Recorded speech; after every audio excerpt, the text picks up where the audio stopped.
and this case e to the power alpha x into cos beta x. This function is a fundamental solution, and another one is e to the power alpha x into sin beta x. Is it okay? From second order differential equation. Yes, sir. Okay.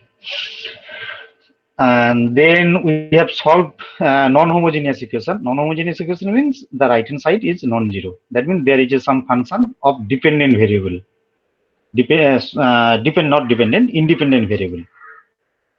So whenever non-homogeneous function is constant, then we solve this solution. First we solve this solution, consider the equation as a like homogeneous equation. That means that we consider this equation and solve it as previous, like the characteristic equation, and find the fundamental solution like this and this. After that, we assume that yp is the its particular solution, and that may be do in different way. In the previous class, we have only discussed about the method of variation of parameter. Is there any doubt from method of variation of parameter? Any doubt?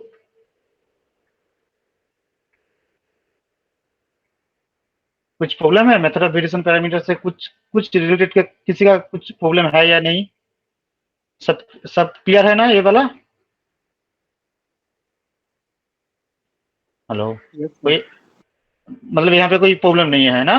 तो तुम्हें जो करना होगा वो है बस यही form याद रखना कि V1 का जो सॉल्यूशन, उसका जो फॉर्म है YP होगा actually fundamental solution into some function plus another function into another fundamental solution. This is the YP, and you have to remember the V1 value and V2 value. V1 is nothing but here minus of integration this form, this, and V2 is nothing but only integration of this form. Please remember, whenever you calculate the particular solution, never ever use the constant term here. Is it okay? Because it's a traditional nature. Whenever there is some integration term, we have always written something like this one, this constant.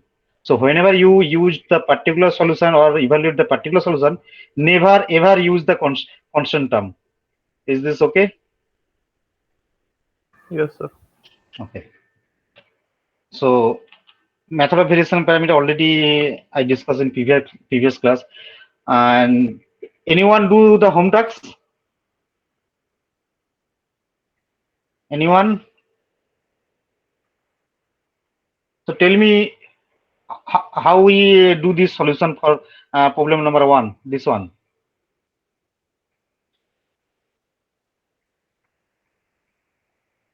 Can you tell me? Okay, let's do. To solve this equation, we first assume the corresponding homogeneous equation. The corresponding homogeneous equation is y double prime y minus y prime minus 2y equal to 0. What is the characteristic equation here? Is this okay? This is the characteristic equation.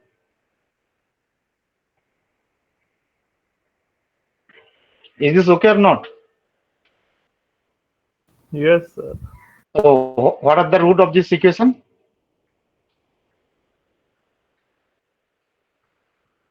So m equal to 2 and m equal to minus 1. Is this right?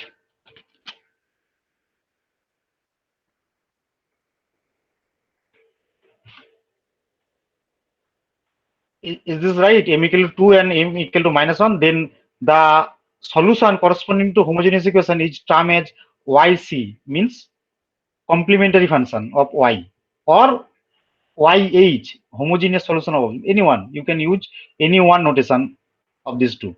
So YC equal to A e to the power 2x plus B e to the power minus x.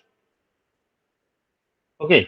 After that, you use YP equal to some function V1 into e to the power twice x plus some function V2 into e to the power minus x, where V1 and V2 are given in here. Is this okay? So do the integration or evaluate the YP. and finally write down the solution y equal to yc plus yp, and this is your final form. So I think up to this form we have discussed the previous class. Okay, let's do the next problem.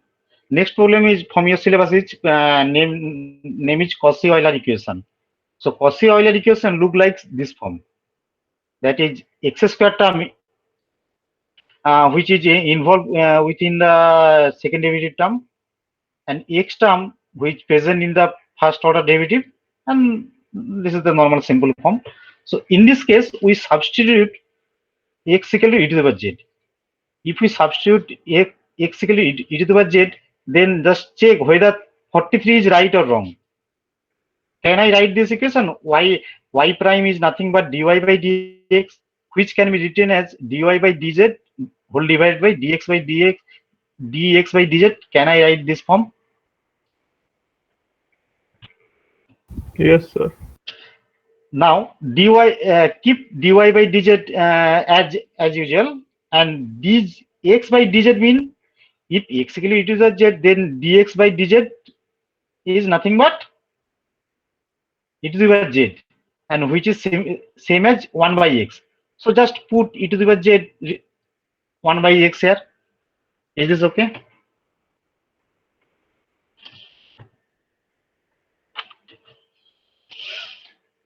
Is this first order term is clear?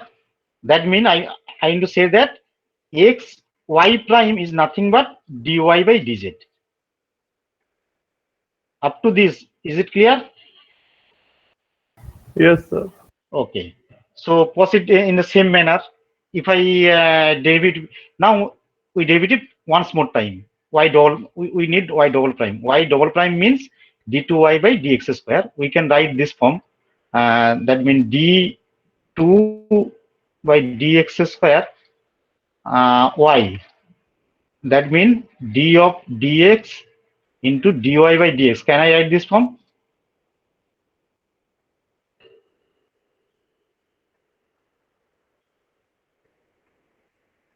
Can I write this form? Yes, sir. So do the same manner, you will get this form. Now check whether this is right or wrong, this form. Do it in your notebook. Then it will be more clear.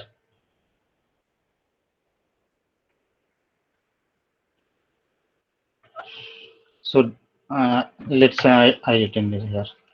Okay. So we have to need d2y by dx square. That means d by dx into dy by dx, already which is known from 43. That means d of dx 1 by x upon dy by dz. So if I derivative this thing, first let this derivative this form and keep it constant this term, and second time keep the constant this term and derivative this term as usual, like derivative of uv, this like. So if I do this, then we will get first from the first term we will get minus x square dy by dz. This form keep it constant. Then 1 by x keep it constant and do the calculation, and we will get this form. If we rearrange this term, then we will get here. Is this right? Notebook में करो तब तुम्हें पता चलेगा ये. Just one time notebook में करो, दूसरे बार नहीं करना पड़ेगा, तुम्हें वैसे भी याद रहेगा. So final conclusion is, if we substitute x equal to e to the power z, then we will get the equation number of 45. So once we get equation number 45, then we can substitute here. Already know x y prime, substitute here. X square y double prime, substitute here. Then we will get the characteristic equation is like this. Is this okay? Up to 46.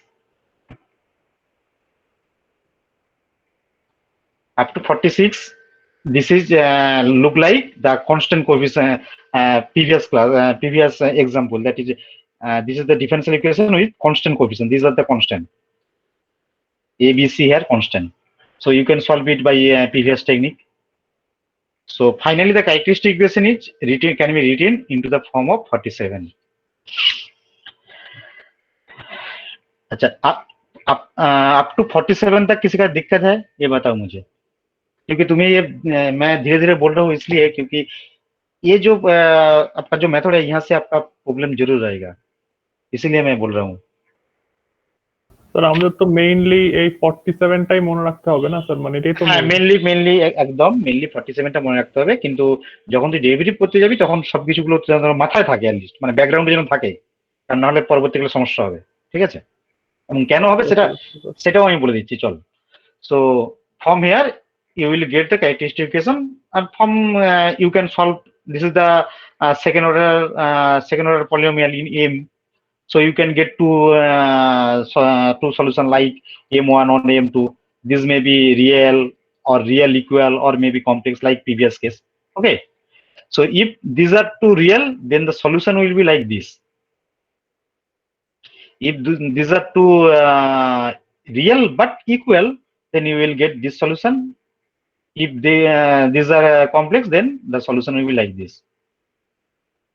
So can you tell me how the equation, what is the difference between the solution here and the constant coefficient solution like this form? Is there any difference? Just tell me. 24, here is one solution, here written as e to the power mx, it like e to the power mx form, and here is written x to the power m. So can you difference from these two solution? Just remember, what we have substitute. We have substitute actually e to the power z equal to x. Is it not? হ্যাঁ sir. So we Yes, can so if we use e to the power z x equal to e to the power z here, then we can go back to the previous case. Is it okay?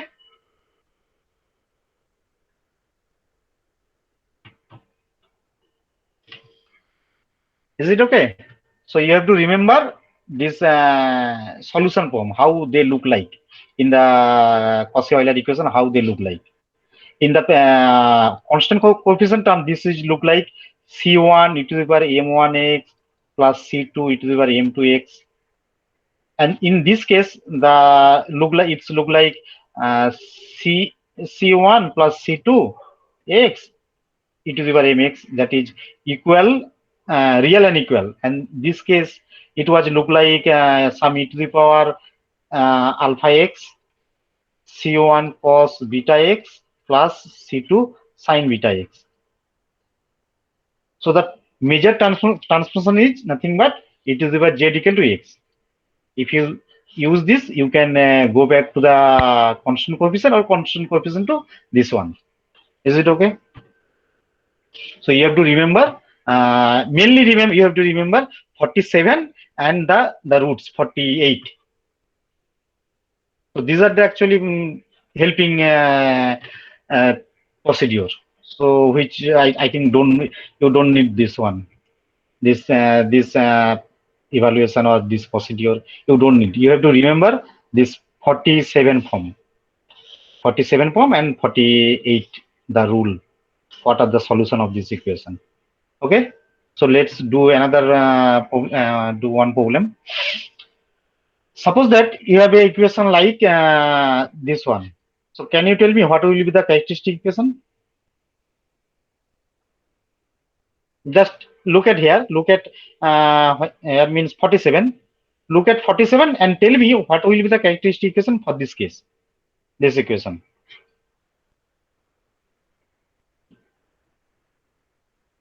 Can I write the solution will be like 2m into m minus 1 plus 3m minus 15? Can I add this? Or one maybe reduce this one just like 2m square, then plus b minus a. B means 3 minus a 2. Can we get this characteristic equation or not? Yes, sir. Okay, so what are the here, already here written. So the roots are 5/2 and -3. So the solution will be this one. That means the root are real and distinct. So solution will be this form. Is it okay? So tell me the second one.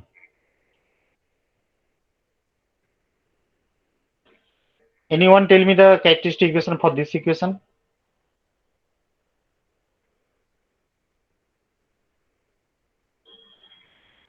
m into m minus 1 plus N into m minus 1 plus plus 3m okay plus 1.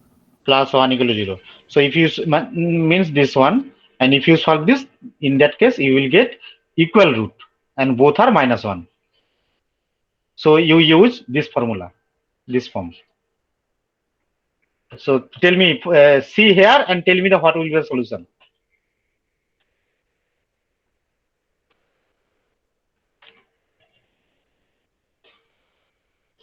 Tell me what will be the solution. M equal to -1 here.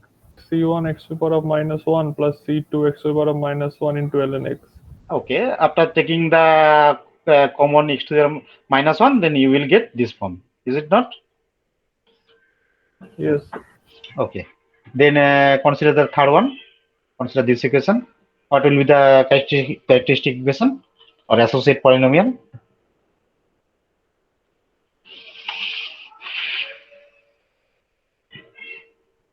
So 2m into m minus 1 plus 4m plus 3 Equal to 0. This form.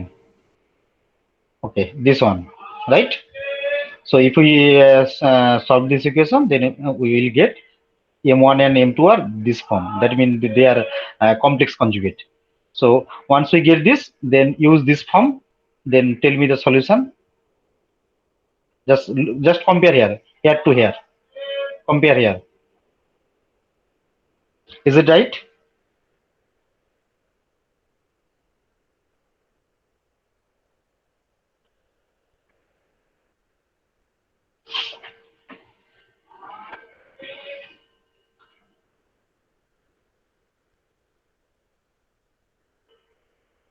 Is it right? This form दिक्कत है किसी को? मतलब अगर दिक्कत है तो बताओ, मैं बोल दूंगा, कोई दिक्कत नहीं है। यहाँ से किसी का अगर कोई प्रॉब्लम है तो बताओ, क्योंकि ये तो तुम्हें मालूम होना चाहिए। मालूम नहीं, याद भी रखना पड़ेगा। ये इक्वेशन ठीक है ना? Hello. Yes sir, yes sir. Okay, so that means you will definitely solve this equation, Cauchy-Euler equation, with homogeneous form. Let's do the non-homogeneous form. So non-homogeneous means the right hand side must be a non-zero function. So let's do the non-homogeneous form.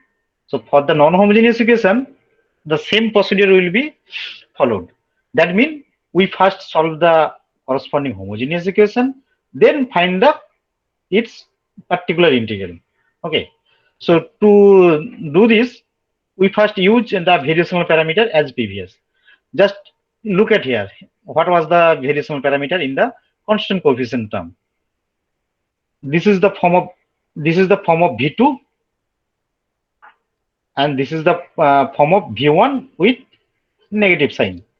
So here just replace a is a power x, ax, function of x. Here a is not a constant, a is nothing but ax square. Okay, is this okay?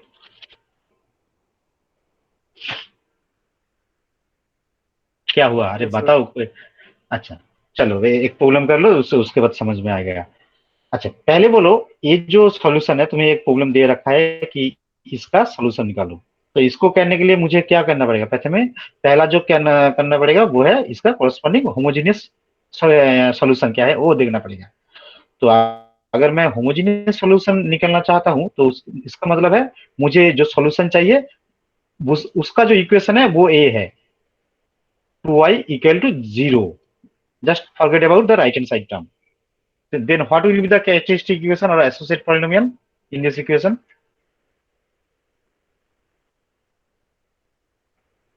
This one. Okay. So if you solve this equation, then you will get two distinct root. The roots are actually m1 equal to 2 and m2 equal to 1. So you can write the solution are this. So that means here the fundamental solution are x square and another fundamental solution are x. So you can use the variational parameter like yp equal to v1 x square plus v2 x. So these are the form of particular integral by using variational parameter method. If you use this variational parameter method, then v1 is nothing but this form. Already discussed in the variational normal constant coefficient class. v1 is nothing but this form with negative sign here, and v2 is nothing but this form. So only difference is that in that case ax was normally a constant, but here ax is nothing but this form x square, or maybe there may be involved some another constant, some suppose 5. Okay, so can you solve for me for this problem? Just show me the particular integral. Can you solve?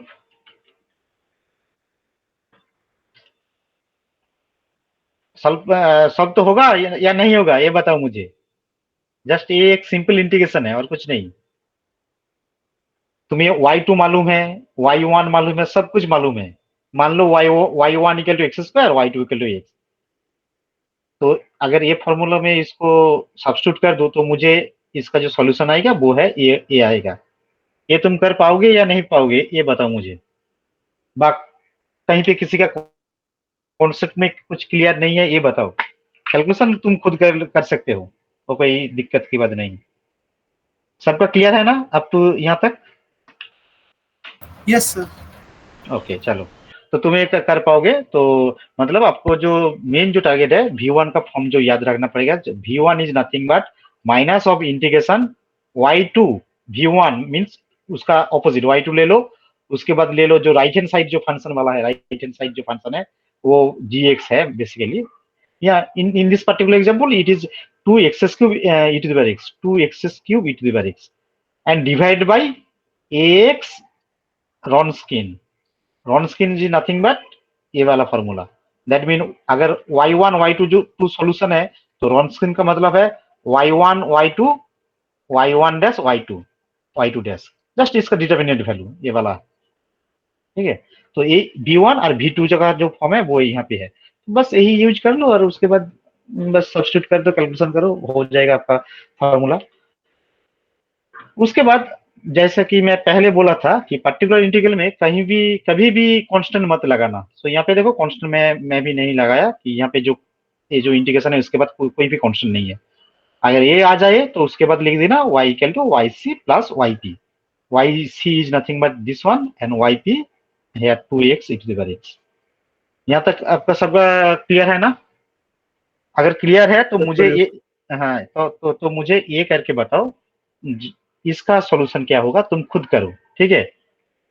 ये note की तरफ मत देखो, खुद करो, समझो, एक ही problem समझो, उसके बाद सब प्रॉब्लम समझ में आ जाएगा. मुझे तो मैं तुम्हें 10 मिनट का टाइम देता हूँ, ठीक है, मैक्सिमम 10 मिनट. ये मुझे बताओ कि इसका कैरेक्टरिस्टिक इक्वेशन क्या होगा, इसका पर्टिकुलर इंटीग्रल क्या होगा, इसका कॉरस्पॉन्डिंग वो जो इवेल्युएट करने के बाद जो Wronskian देके जो वेरिएशनल पैरामीटर यूज करने के बाद उसका जो सॉल्यूशन है वो क्या होगा, ये मुझे बता दो.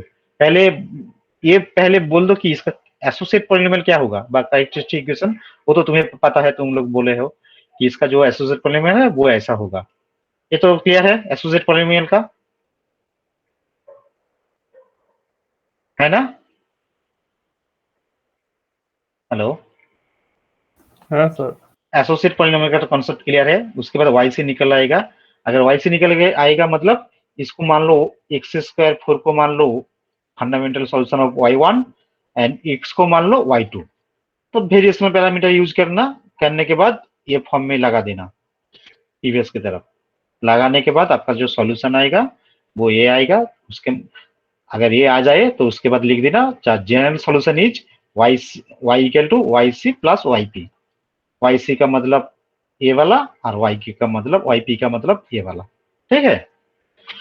तो यहाँ पे और एक छोटा सा रूल है, वो मैं करूंगा, करूंगा तो जरूर, बट थोड़ी देर के बाद इसलिए क्योंकि पहले मैं दिखा दूं मुझे कैसे मैं करूंगा। पहले ये मान लो कि आपके पास एक इक्वेशन है, ये वाला इक्वेशन में मान लो एग्जाम्पल ले लो, ये वाला इक्वेशन। अगर मैं इसको वो z z equal to x दे के अगर सब्स्टिट्यूट कर दूं, ठीक है, अगर जेड दे के सब्स्टिट्यूट कर दूं, सो उसके बाद मुझे 54 जो इक्वेशन है वो मिल जाएगा। देखो अगर मैं इसको यहाँ पे सब्स्टिट्यूट कर दूं, ये आएगा या नहीं आएगा ये मुझे बताओ।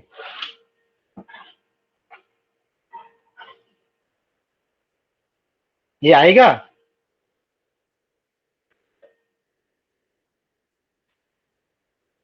एटलीस्ट एक दो कैलकुलेशन करके देखो, मुझे बताओ कि ये जो एग्जाम्पल है अगर इसको मैं पहले की तरफ x equal to e to the power z देके सब्स्टिट्यूट कर दूं तो ये मैं लिख सकता हूँ, ये इक्वेशन।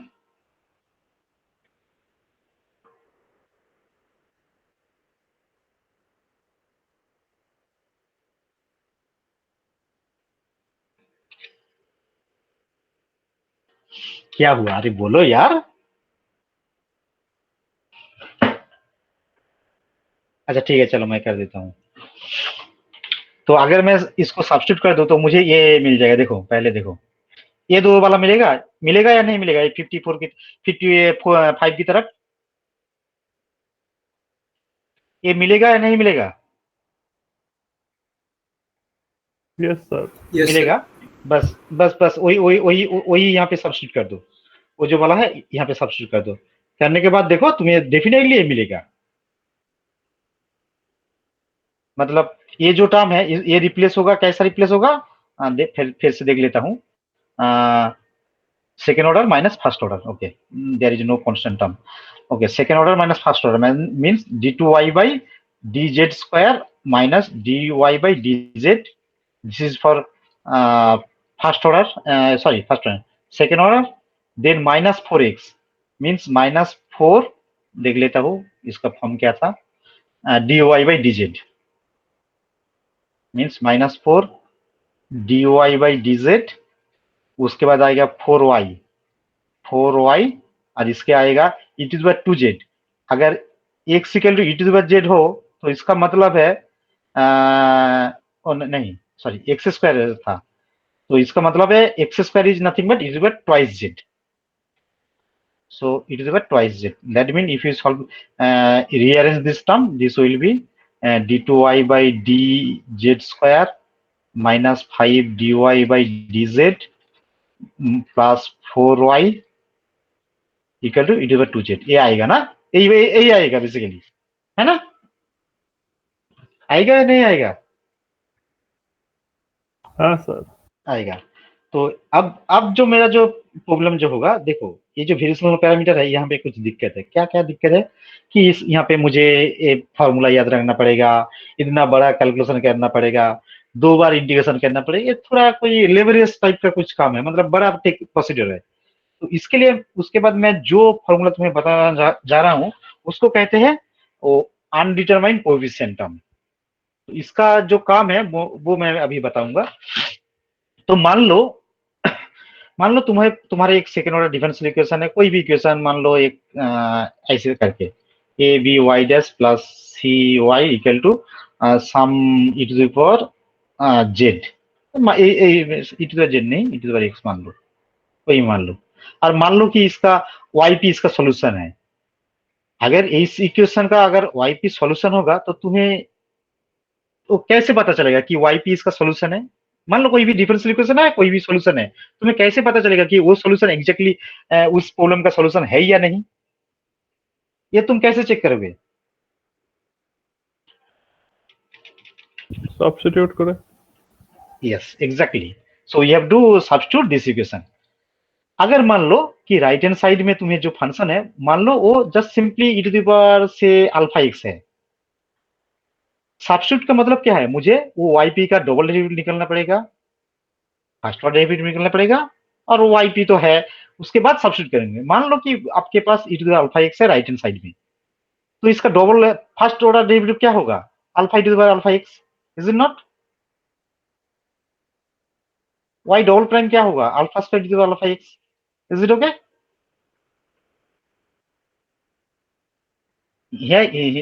हाँ या नहीं? है सर। हाँ, तो अब मान लो कि आपके पास कोई भी डिफरेंशियल इक्वेशन है जिसका राइट हैंड साइड इधर अल्फा एक्स है, तो उसका जो पर्टिकुलर सॉल्यूशन होगा, तुम्हें इनिशियली गेस करना पड़ेगा कि इसका जो फॉर्म है समथिंग लुक लाइक ऐसे करके। अगर मैं ऐसे धरूं, इसको सब्स्टिट्यूट कर दूं, तो तब तो ये ठीक ही है ना, क्योंकि इसका तो डेरिवेटिव तो मैं देखता हूं कि फर्स्ट ऑर्डर भी अल्फा एक्स है, मतलब एक कांस्टेंट देके वही फंक्शन है, और एक कांस्टेंट देके वही है, तो इसका मतलब है इसका जो सॉल्यूशन होगा शायद ऐसे करके कुछ होगा। मतलब ये ट्रायल है, मैं कंफर्म नहीं हूं अभी तक, बस ये ट्रायल है, ठीक है ना? তো ওখানে এ কি কনস্ট্যান্ট হবে নাকি हाँ, ফাংশন হবে কোনো? এ কনস্ট্যান্ট, ঠিক আছে, হ্যাঁ হ্যাঁ কারণ হ্যাঁ স্যার, হ্যাঁ স্যার। ঠিক আছে, মানে আমি গেস করছি, আমি তোকে মানে প্রবলেমগুলো ডিটেলস বলবো, বাট আমি তো মানে যেটা করছি আমি ট্রায়াল ধরছি যে আমি কি হতে পারে, কি হবে না সেটা পরে ডিসকাস করছি, ओके? इसके बाद मान लो कि ये जो राइट हैंड साइड फंक्शन है, वो मान लो कि अभी उसको कहते हैं एक्सपोनेंशियल फंक्शन। अभी मान लो कि एक ट्रिकोनोमेट्रिक फंक्शन है, ट्रिकोनोमेट्रिक फंक्शन के मतलब मान लो कि सपोज राइट हैंड साइड में है साइन अल्फा एक्स और कॉस अल्फा एक्स, और इसका कॉम्बिनेशन, मतलब कॉम्बिनेशन का मतलब sine alpha x plus cos beta x, alpha x ही मान लो, प्लस माइनस। अगर राइट हैंड साइड में ऐसा कुछ रहेगा, अल्फा एक्स टाइप का रहेगा, तो वहां पे ट्रायल सॉल्यूशन कैसा रहेगा, कुछ गेस करो। अच्छा, चलो, अगर मान लो সাইন আলফা এক্স हाँ साइन अल्फा एक्स, इसका फर्स्ट ऑर्डर डेरिवेटिव क्या होगा, minus cos alpha x, alpha cos alpha x, और ইন্টু আলফা से, हाँ अल्फा, और इसका double prime, minus alpha square sine alpha x. मतलब क्या है, साइन कॉस देके कुछ रिलेशन है ना? तो अगर राइट हैंड साइड में साइन देके कुछ होगा, तो उसका जो आईपी जो इनिशियल गेस होगा वो होगा लाइक ऐसा करके, ठीक है? समझ में आया?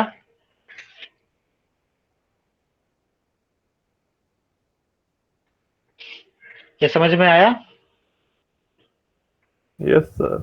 ओके, अब मान लो एक साइन, वो तो हमारा हो गया, एक्सपोनेंशियल हो गया और ट्रिगोनोमेट्री हो गया।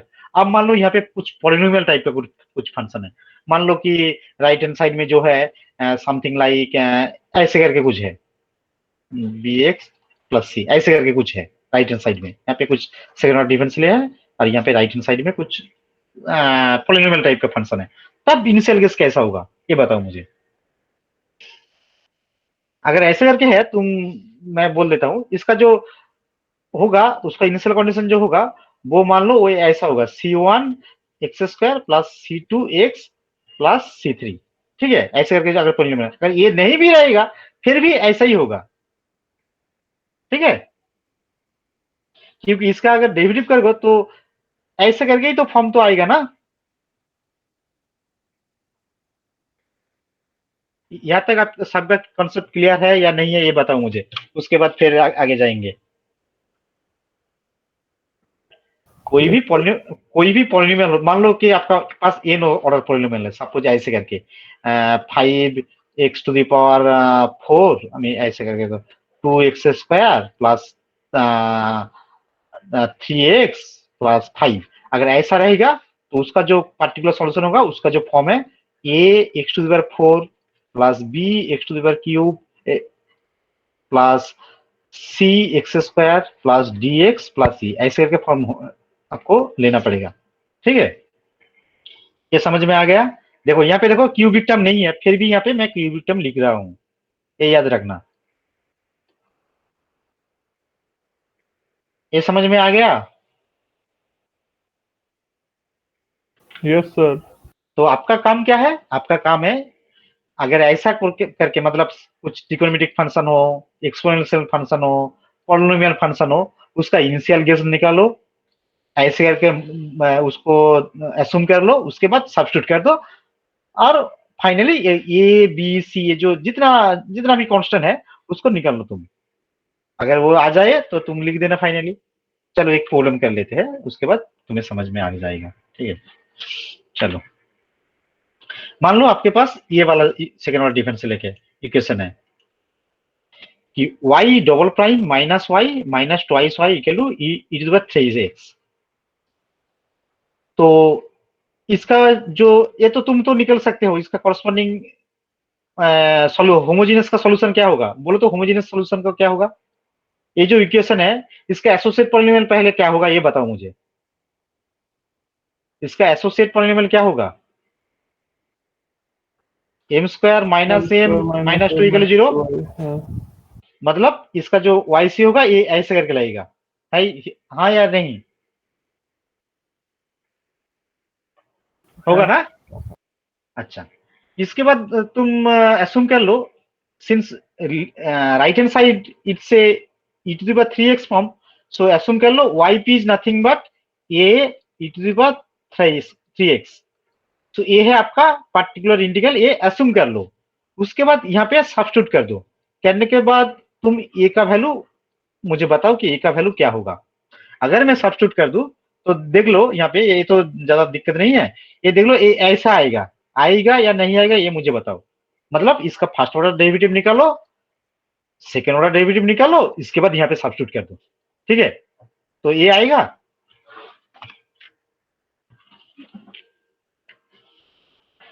हाँ सर आएगा। तो इसके मतलब अगर तुम इवेलुएट कर लो तो ए का वैल्यू तुम्हें मिलेगा ए इक्वल टू 1/4। ठीक है, तो इसका मतलब जो ए इक्वल टू 1/4 तुम जो पर्टिकुलर सॉल्यूशन असूम कर रहे थे, तो आपको यहाँ पे ए का वैल्यू 1/4 लिख दो, मतलब इसका फाइनल सॉल्यूशन यही है। अब मुझे बताओ वेरिएशन पैरामीटर बेटर ना ये वाला मेथड बेटर है, ये मुझे बताओ अभी। यही मेथड था ऑफ कोर्स। हाँ ऑफ कोर्स, कारण यहाँ पे कुछ वैसा कुछ इंटीग्रेशन करना भी नहीं पड़ेगा, कुछ भी नहीं करना पड़ेगा। तो अब चलते हैं प्रीवियस केस में।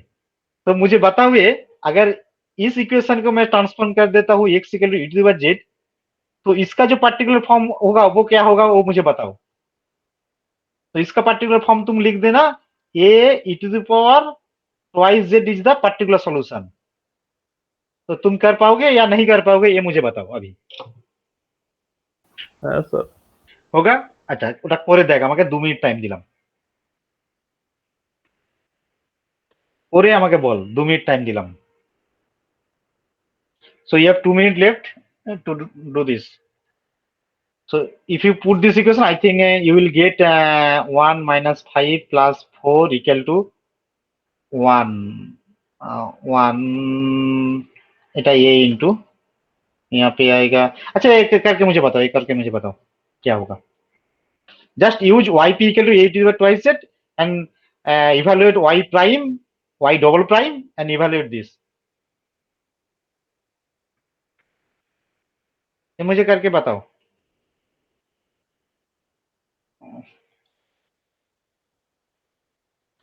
अगर yp a होगा तो yp डैश क्या होगा, twice a e to the power 2z। Is this okay. yp double prime होगा 4a e to the power 2z।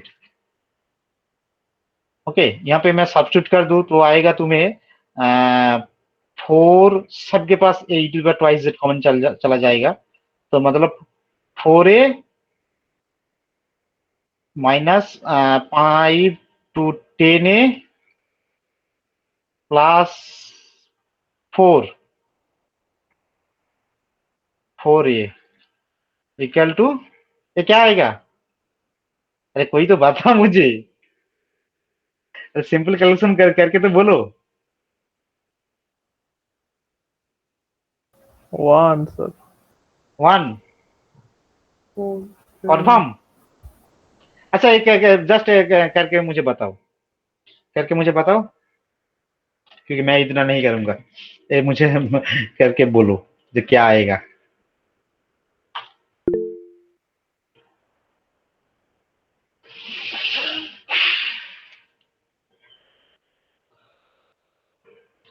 हो जाए तो बोलना।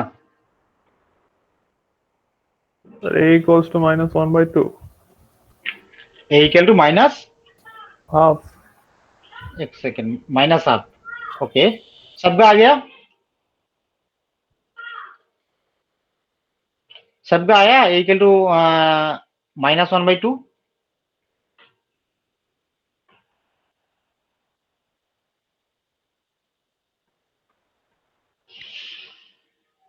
अच्छा चलो, तो अब मान लो जो इसका जो सॉल्यूशन क्या होगा था, पहला जो जो वाई क्या होगा, वाई होगा एक्चुअली इसका C1 E to the power, इसका जो रूट होगा शायद 4 होगा और एक -1 होगा, 4 होगा, 4 और 1 होगा, सॉरी 4 और 1 होगा, e to the power 4Z plus C2 e to the power Z minus, minus half आया ना, minus half, minus half, half ही तो आया। है सर। हाँ, तो ऐसा फॉर्म होगा ना, तो इसका सॉल्यूशन ये होगा ना, होगा या नहीं होगा?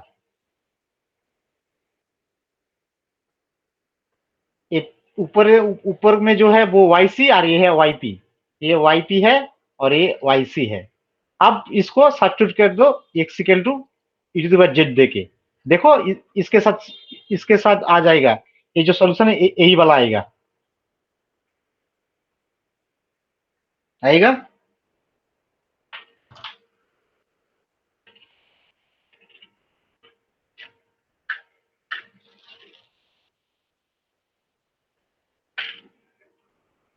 आएगा या नहीं आएगा? হ্যাঁ স্যার আসবে। আসবে। তার মানে বেসিক্যালি কি তাহলে এই যে ইকুয়েশন করা হয়েছিল এখানে তো সাবস্টিটিউট করে অয়েলার ইকুয়েশন বের করলাম, বের করে ক্যারেক্টারিস্টিক বের করলাম, তারপরে ভেরিয়েশনাল প্যারামিটার লিখলাম, আর এখানে কি করলাম জাস্ট সাবস্টিটিউট করে কনস্ট্যান্ট কোএফিসিয়েন্টের ফর্ম নিয়ে এলাম, তারপরে ওই আনডিটারমাইন্ড কোএফিসিয়েন্টের টেকনিক লাগিয়ে দিলাম, তাহলে ফর্মটা চলে এলো তাড়াতাড়ি, তাই না? তাহলে এটাই হচ্ছে main difference. Okay, so this are the home task. Okay tell me, अच्छा ये बताओ, सीधा देते हैं, ये वाला प्रॉब्लम करने के लिए प्रॉब्लम नंबर 2, तो तुम्हें क्या सब्स्टिट्यूट करना पड़ेगा ये मुझे बताओ। प्रॉब्लम नंबर 2, क्योंकि ये वाला प्रॉब्लम शायद लास्ट सेमेस्टर में आया था।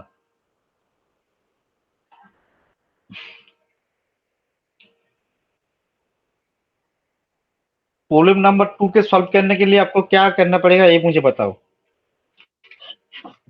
प्रॉब्लम नंबर 2 को सॉल्व करने के लिए पहले जो मुझे एक सब्स्टिट्यूट करना पड़ेगा, क्या इसका ऐसा सब्स्टिट्यूट, जैसे कि मान लो x equal to x-2, that mean dx by dx, अच्छा कोई और दूसरा सिंबल यूज कर लेते हैं, ये ठीक नहीं है, जेड ही यूज कर लेते हैं।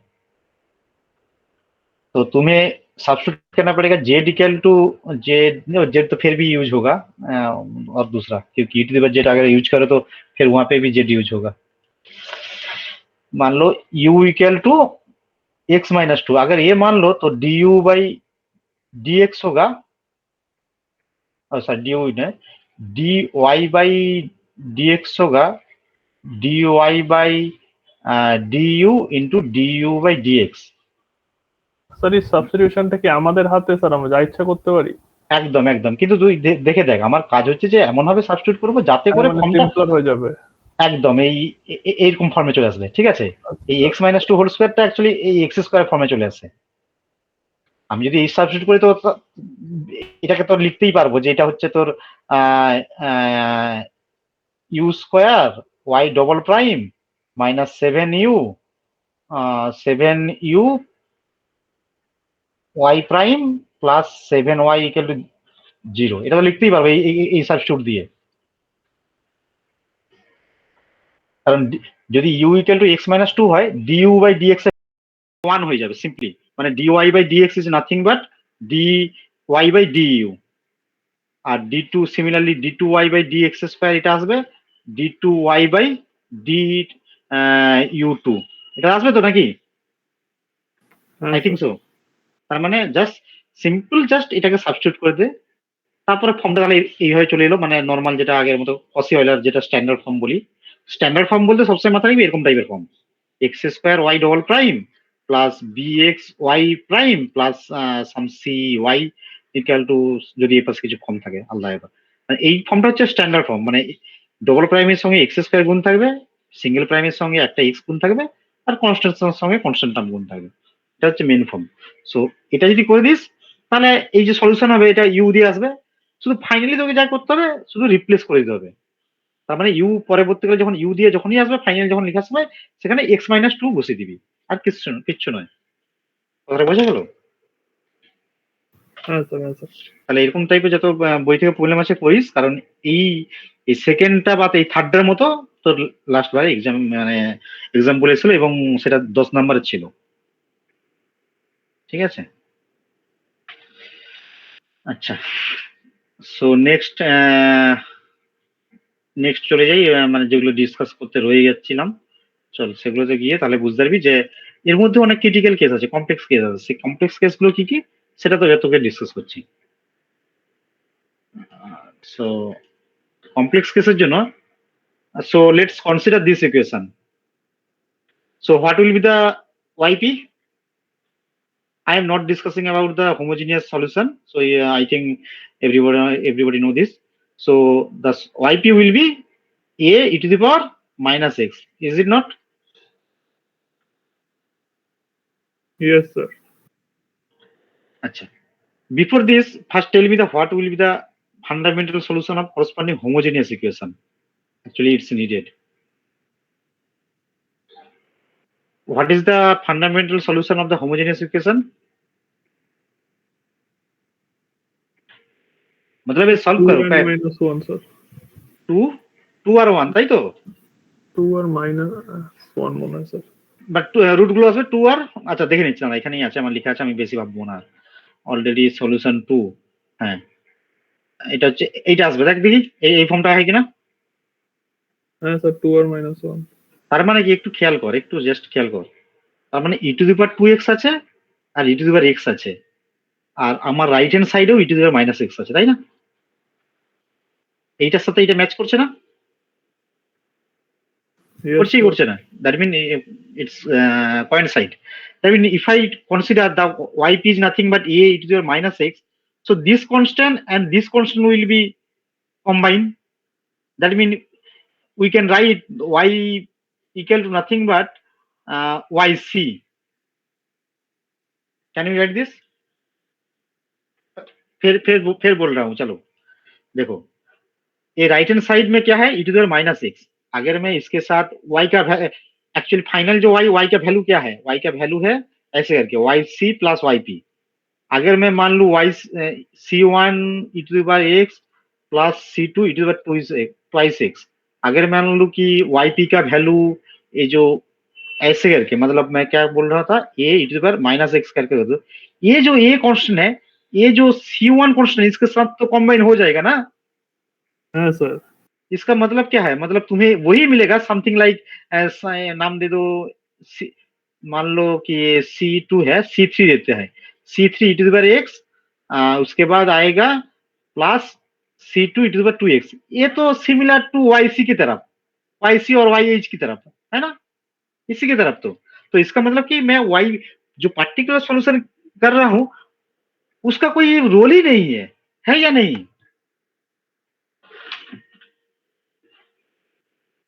हाँ सर। मैं बोल रहा हूँ कि इसका पार्टिकुलर जो सॉल्यूशन है वो जो होमोजेनियस सॉल्यूशन है उसी के अंदर घुस जा रहा है, मतलब उसका कोई कुछ ऐड ही नहीं कर रहा हूँ फाइनली में, यही तो बात हो गया ना।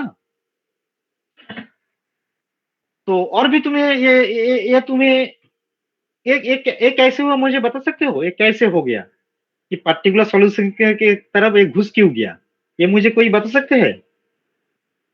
कोई बोलो। তো পার্টিকুলার সলিউশনে একটা টার্ম আর ওটাতে দুটো টার্ম আর ওই দুটো টার্মের মধ্যে একটা টার্ম না, বেসিক্যালি কি হয়, পার্টিকুলার সলিউশন जो है, পার্টিকুলার সলিউশন যেটা ছিল তার একটা রুট হচ্ছে বেসিক্যালি এই -1, তাই নয় কি? মানে সরি, মানে হোমোজিনিয়াস সলিউশন যেগুলো মানে ক্যারেক্টারিস্টিক ইকুয়েশন দিয়ে যে তার একটা সলিউশন এইটা অলরেডি ছিল, মানে -1 দিয়ে একটা টার্ম ছিল না, মানে যখন হ্যাঁ স্যার ছিল। অ্যাসোসিয়েট পলিনোমিয়াল বের করিস, তার মানে এখানে আমরা কিছু করি, এটা আরো ভালো করে বুঝতে পারবি। আচ্ছা ধরে নি, আমি জোর করে ধরে নিলাম যে ওর particular integral y equal to 0 - x, যদি আমি ধরে নেই, আমি কোনো কারণে ধরে নিলাম, আমি জোর করে ধরলাম যে পার্টিকুলার ইন্টিগ্রাল এর এটা yp इक्वल टू a⁻x, तो এটা बसिए আমাকে সাবস্টিটিউট করে দেখা। सो ये सब्स्टिट्यूट करके मुझे बताओ कि ए का वैल्यू क्या क्या आएगा, ये मुझे हैंड कैलकुलेशन में करो। अगर हैंड कैलकुलेशन में नहीं करना चाहते हो तो यहाँ पे देख लो। अगर मैं इसको मैं बैठा हूं तो तुम्हें आएगा शायद something like 0 equal to a e to the power -1, ऐसा करके कुछ आएगा।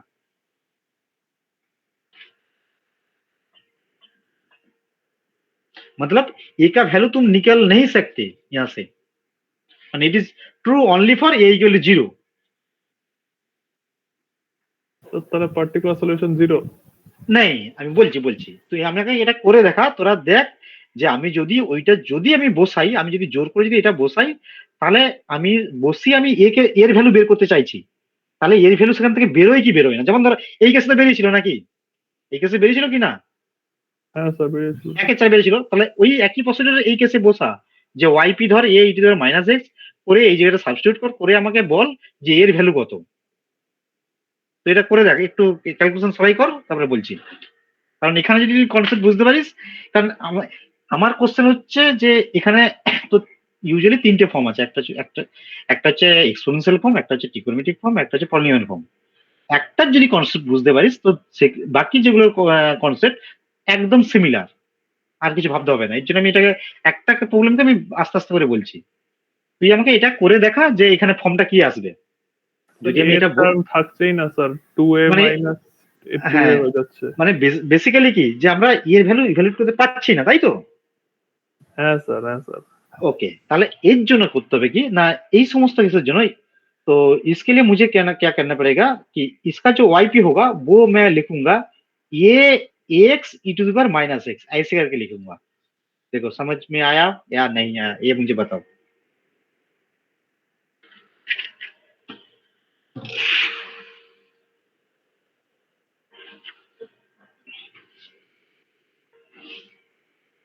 अगर कोई भी एक रूट हो, मतलब ऐसा करके मैं समझ एक वाई सी की तरफ अगर पार्टिकुलर इंटीग्रल घुस जा रहा है तो उसका मतलब है बेसिकली यहाँ पे जो अल्फा है, अल्फा का मतलब अल्फा का मतलब यहाँ पे -1 है, वो है बेसिकली जो कैरेक्टरिस्टिक पॉलिनोमियल है उसका रूट है। तो अगर ऐसा होगा तो मैं असम करूंगे कि मैं उसके बाद करूंगा जो yp is nothing but a x e to the power -x, मतलब x दे के मल्टीप्लाई कर दूंगा। देखो ये मैं पहले भी किया हूं, तुम्हें याद है, ये वाला जो टेक्निक मैं पहले भी किया हूं, कहीं पे कहाँ किया हूं तुम कोई बता सकते हैं।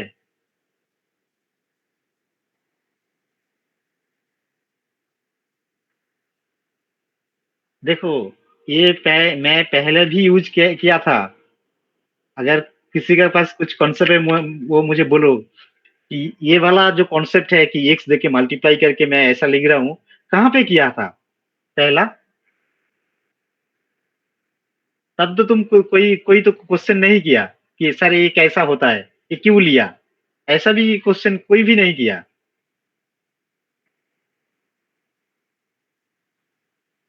देखो यहाँ पे चले जाओ, जो कांस्टेंट कोएफिशिएंट का जो फॉर्म है, अगर मैं 2 रूट होगा तो यहाँ पे मतलब ये जो यहाँ पे जो एक्स देके मल्टीप्लाई किया था, याद है ये वाला फॉर्म। हाँ सर। हाँ, तो दैट मीन मेन जो टारगेट है वो है कोई डिफरेंट सॉल्यूशन आपको निकलना पड़ेगा, यही बस काम है। तो इसका मतलब उसके बाद जो पर्टिकुलर सॉल्यूशन मैं लूंगा वो है कहाँ गया,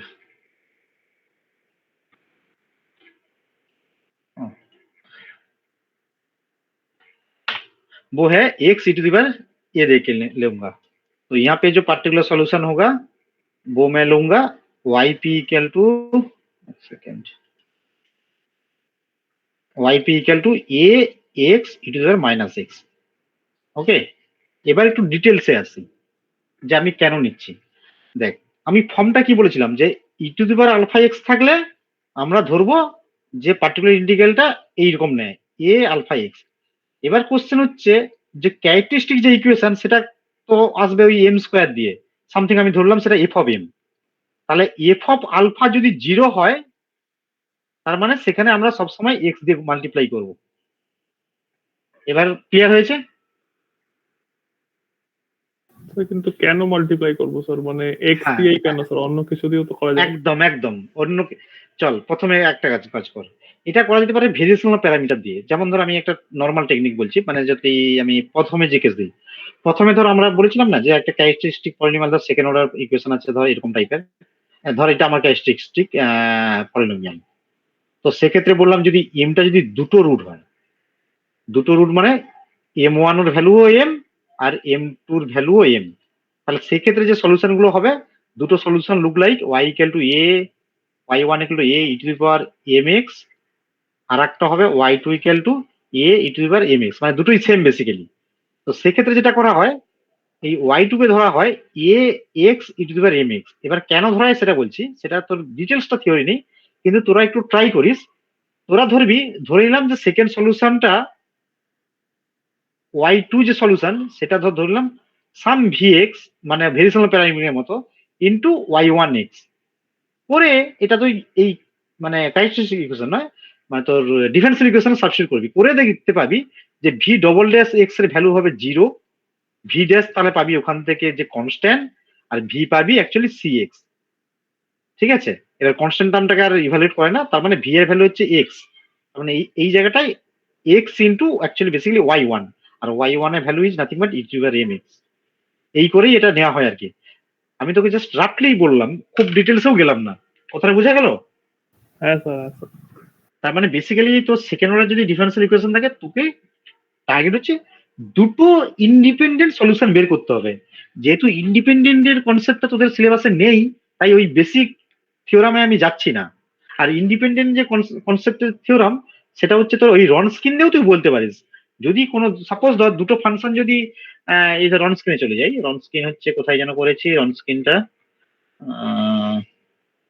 রনস্কিন হচ্ছে এই জায়গায় সেকেন্ড অর্ডার এই যে রনস্কিন এই যে জায়গাটায়, এই জায়গাটা দেখ, যদি দুটো ফাংশন যদি লিনিয়ারলি হয় না তবে রনস্কিনের ভ্যালু না এটা এটা ভ্যালু 0 হয়ে যায় যদি লিনিয়ারলি ডিপেন্ডেন্ট হয়।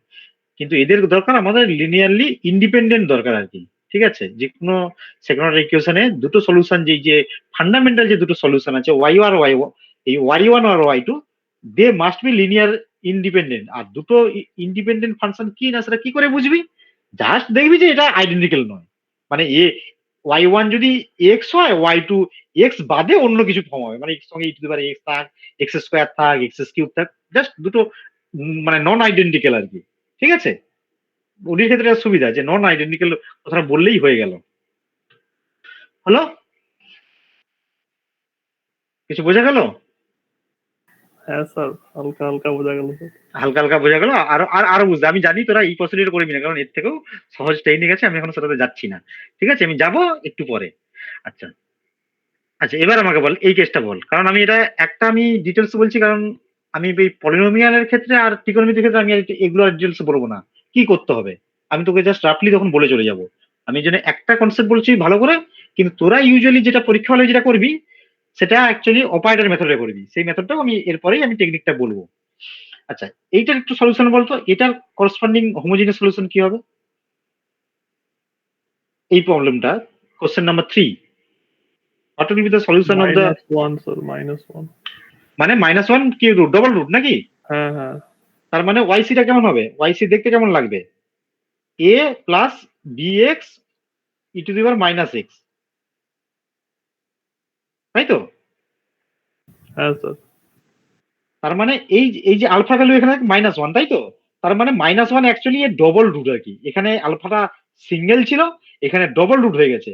তাহলে সেই ক্ষেত্রে দেখবি প্রথমে তোর তাহলে তোর প্রথমে ইনিশিয়াল যদি গেস হয় সামথিং লাগবে a e to the power minus x, বের করতে পারবি না, তার সঙ্গে মাল্টিপ্লাই করবি, তারপরে দেখবি এটা বের করতে পারবি না, মানে তারপরে আবার করবি ওই এক্স স্কোয়ার, মানে পরপর যত যাবে তত পরপর বেড়ে থাকবে। কথাটা বোঝা গেল? হ্যাঁ স্যার। তার মানে আমি যদি ইন জেনারেল ভাবি, সেকেন্ড অর্ডার না ভেবে আমি যদি nth অর্ডার ডিফারেন্সিয়াল ইকুয়েশন ভাবি, তাহলে কোনো যদি ওয়াইপি হয়, যদি e to the power alpha x থাকে এবং আলফাটা ধর 50 বার হয়তো তার মাল্টিপ্লিসিটি, আমি ধরলাম টোটাল যে ডিফারেন্সিয়াল ইকুয়েশন তার ডিগ্রি হয়তো 100, তার মানে তোর ওয়াইপি হবে x to the power 50 into e to the power alpha x.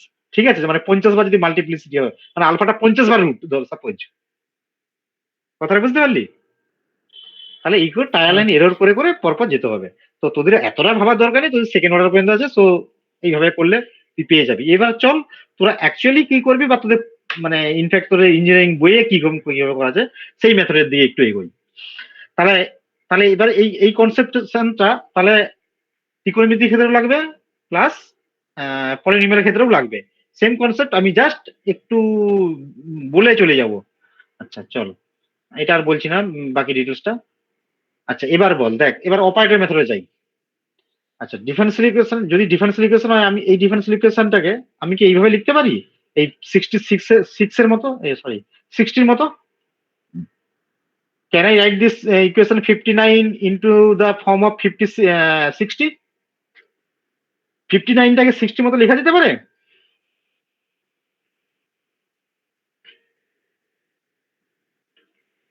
দেখ অপারেটর গুলো দেওয়া আছে, যেখানে capital D is nothing but ddx, capital D square is nothing but, যদি এগুলো লেখা যেতে পারে, তাই তো বেসিক্যালি।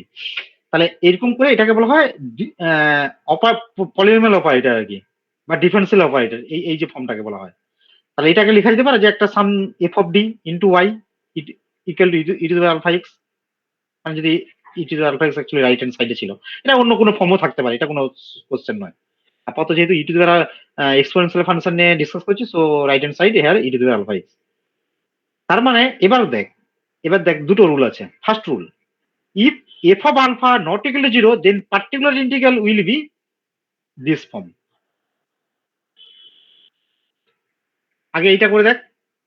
তাহলে কি বললাম, যদি f of alpha যদি not equal to 0 হয়, then particular integral is e to the power alpha by 1 by f of alpha। সেটা কি করে আসছে সেটাও তোকে বলে দিচ্ছি। দেখ এই 60 নম্বর ইকুয়েশন, দেখ 60 নম্বর ইকুয়েশন লিখতে পারবো y equal to e to the power alpha x divided by f of alpha f of d, লেখা যেতে পারে 60 নম্বরটা? হ্যাঁ স্যার।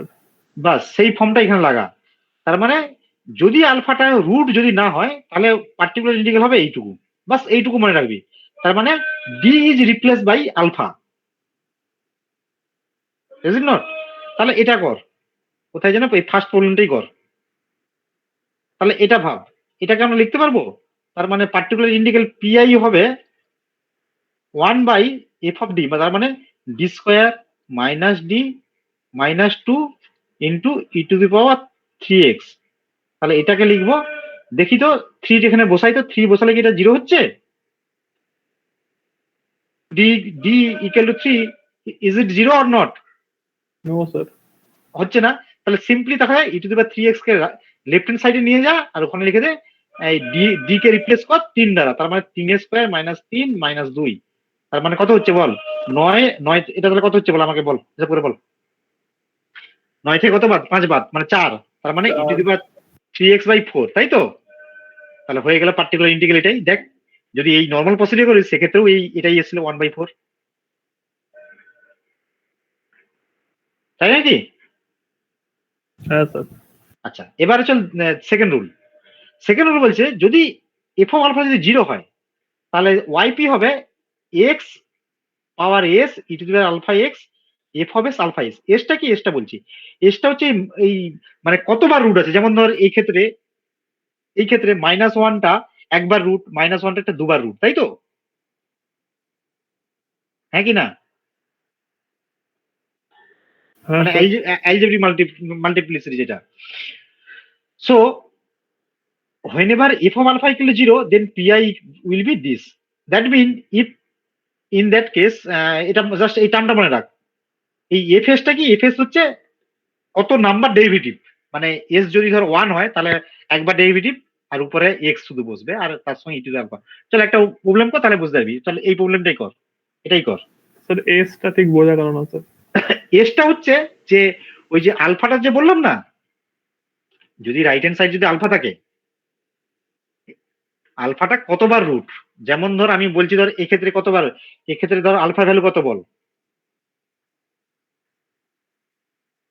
এই ক্ষেত্রে আলফা ভ্যালু কত, -1, তাই না? এই যে আরে কম্পেয়ার কর না রে বাবা, ই টু দি আলফা দিয়ে হ্যাঁ স্যার, হ্যাঁ কম্পেয়ার স্যার, কর না। তাহলে -1 এখানে এর মধ্যে রুট আছে, হ্যাঁ কি না আছে? একবার আছে স্যার। একবার আছে, তার মানে এস এর ভ্যালু 1। ওকে স্যার, ওকে স্যার।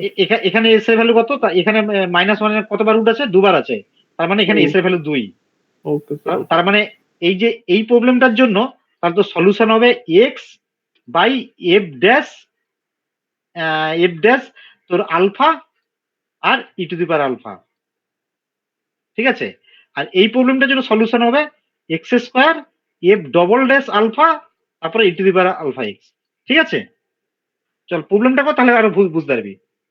চল প্রথম প্রবলেমটা কর, প্রথমের জন্য এক্সাম্পল বল। প্রথমের জন্য যদি আমি বসাই যে F F double dash f dash this, এগুলো কি, এগুলো একটু ভালো করে বলে দিচ্ছি না। আচ্ছা, এটার ক্ষেত্রে যদি বের করতে চাই, তার মানে হবে D square minus D minus two two, তাই তো? অপারেটরটা আসবে হ্যাঁ sir. E to minus x. প্রথমে ভাব -1 এখানে বসা, কি হবে, 0 হয়ে যাবে, তাই তো? 0 হবে কি? -1 এ 0 হবে। যখনই 0 হবে দ্যাট মিন জাস্ট এখানে উপরে লিখে দে এক্স আর নিচে করে দে ডেরিভেটিভ ডি এর সাপেক্ষে, সিম্পল ডি এর সাপেক্ষে ডেরিভেটিভ কর, কত হবে 2d minus 1। Am I right? Am I right or wrong? Right sir, right. আচ্ছা, আবার যদি 1 বসাই, আবার যদি -1 বসাই, তখন কি 0 হচ্ছে? না স্যার, তখন থেকে চলে হচ্ছে না। তাহলে সিম্পলি বসে, তাহলে x e to the power minus x আর ডি কে রিপ্লেস করে দে -1 দ্বারা। বল এর অ্যান্সার বল, এটা ক্যালকুলেট করলে কত হবে, কত হচ্ছে এটা বল, আসবে? হ্যাঁ স্যার। তাহলে দেখা যাক তো এই সেকেন্ড টাইমে আমরা যে সলিউশন বের করছিলাম এটার মতো হচ্ছে কিনা। এই দেখ, এসছে না, এই এটার মতো এসছে না? Yes sir. এবার বোঝা গেল? হ্যাঁ স্যার, হ্যাঁ। ক্লিয়ার? আচ্ছা, এবার চল থার্ড নম্বর প্রবলেমটা। থার্ড নম্বর প্রবলেমটার ক্ষেত্রে আমাকে বল, আমি লিখে যাব, তোরা বলবি, কেউ একজন বলবি, আমাকে কমেন্ট করবি। আচ্ছা, থার্ড নম্বরটা প্রবলেমের জন্য কি লিখবো তাহলে, এটা মানে এই প্রবলেমের জন্য D square plus 2d plus 1 E to the power minus x. প্রথমে -1 দেখতো 0 হচ্ছে কিনা, হয়ে যাচ্ছে, 0 হচ্ছে, তার মানে একবার ডেরিভেটিভ করে দেই 2d প্লাস 2, রাইট? আবার দেখতো -1টা 0 হচ্ছে কিনা, হ্যাঁ স্যার। আবার 0 হচ্ছে, তাহলে আরেকবার ডেরিভেটিভ করে দেই, আর বোঝানোর কিছু নেই, তাই তো? হুম হুম হুম। তাহলে দেখ, এবার দেখি আমরা যদি মানে নর্মাল যে ওই আগের টেকনিকে যদি করি, দেখি তো, এই দেখ উত্তর মিলছে। হ্যাঁ স্যার, হ্যাঁ স্যার। তাহলে বোঝা গেল জিনিসটা। তাহলে স্টেপ বাই স্টেপ এইভাবে করে যাবি। তার মানে এবার বল, এই দুটো কনসেপ্টের মধ্যে আবার এদের মধ্যে আবার কোনটা বেটার? সেকেন্ডেরটা স্যার। ব্যাস, চল, মানে তোকে সব রকম আমি প্রশ্ন দেখিয়ে দিচ্ছি, যখন যেটা সুবিধা তখন সেটা করিস, কোনো সমস্যা নেই। সেকেন্ডটা বেটার, এবং এটাও জানি যে পরীক্ষায় তোরা এই প্রসিডিউরই ইউজ করবি, কারণ তোদের বইয়ে অ্যাকচুয়ালি এই প্রসিডিউর বলা আছে, কিন্তু এর থেকেও অ্যাকচুয়ালি প্রথমের যে কনসেপ্টটা যে রাইট হ্যান্ড সাইডে ইউটিউবে থাকলে এইভাবে ধরতে হয়, ওটা অ্যাকচুয়ালি স্ট্রং মানে কনসেপ্ট আর কি, তাই ওখান থেকে এগুলো সব ডেরিভেশন হয়েছে বেসিক্যালি। তাহলে তাহলে ইউটিউবার নিয়ে কোনো সমস্যা থাকলো কারো, আমাকে এটা এইটুকু এই কথা বল, যে রাইট হ্যান্ড সাইড যদি ইউটিউবার ফাংশন থাকে তাহলে কারো কিছু সমস্যা থাকলো কিনা? Is there any doubt from if the right hand side function is e to the exponential form? তাহলে এক্সপোনেনশিয়াল ফর্ম নিয়ে কারো কিছু ডাউট থাকলো? আশা করি নয়।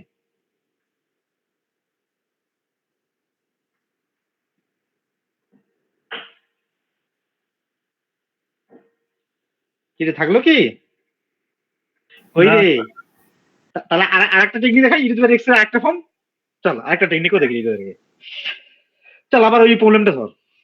আর একটা প্রবলেম হচ্ছে, দেখ এটার জন্য কোনো সমস্যা নয়, যদি মানে আলফা যদি রুট না হয় তাহলে তো কোনো ভাবার দরকার নেই, সিম্পলি এই কেসটা বসে দিবি, কোনো ভাবার দরকার, কোনো কিছু ভাবার দরকার নেই। কিন্তু আলফা যদি জিরো হয় সেক্ষেত্রে আরেকটা ফর্মও আছে, সেটা কিরকম ফর্ম, এরকম ফর্ম, সেটা হচ্ছে D is replace by D plus alpha.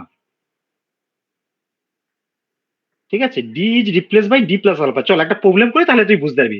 চল আমাদের এই প্রথম অঙ্কটাই ধর, এই অঙ্কটাই ধর। প্রথম অঙ্কটা সরি হবে না, কারণ প্রথম অঙ্কটা তো নন জিরো ছিল, তাই তো? এই যে প্রথম কেসে তো কোনো মানে কমপ্লেক্সিটি ছিল না, কমপ্লেক্সিটি এখানে ছিল আর এখানে ছিল, তাই তো?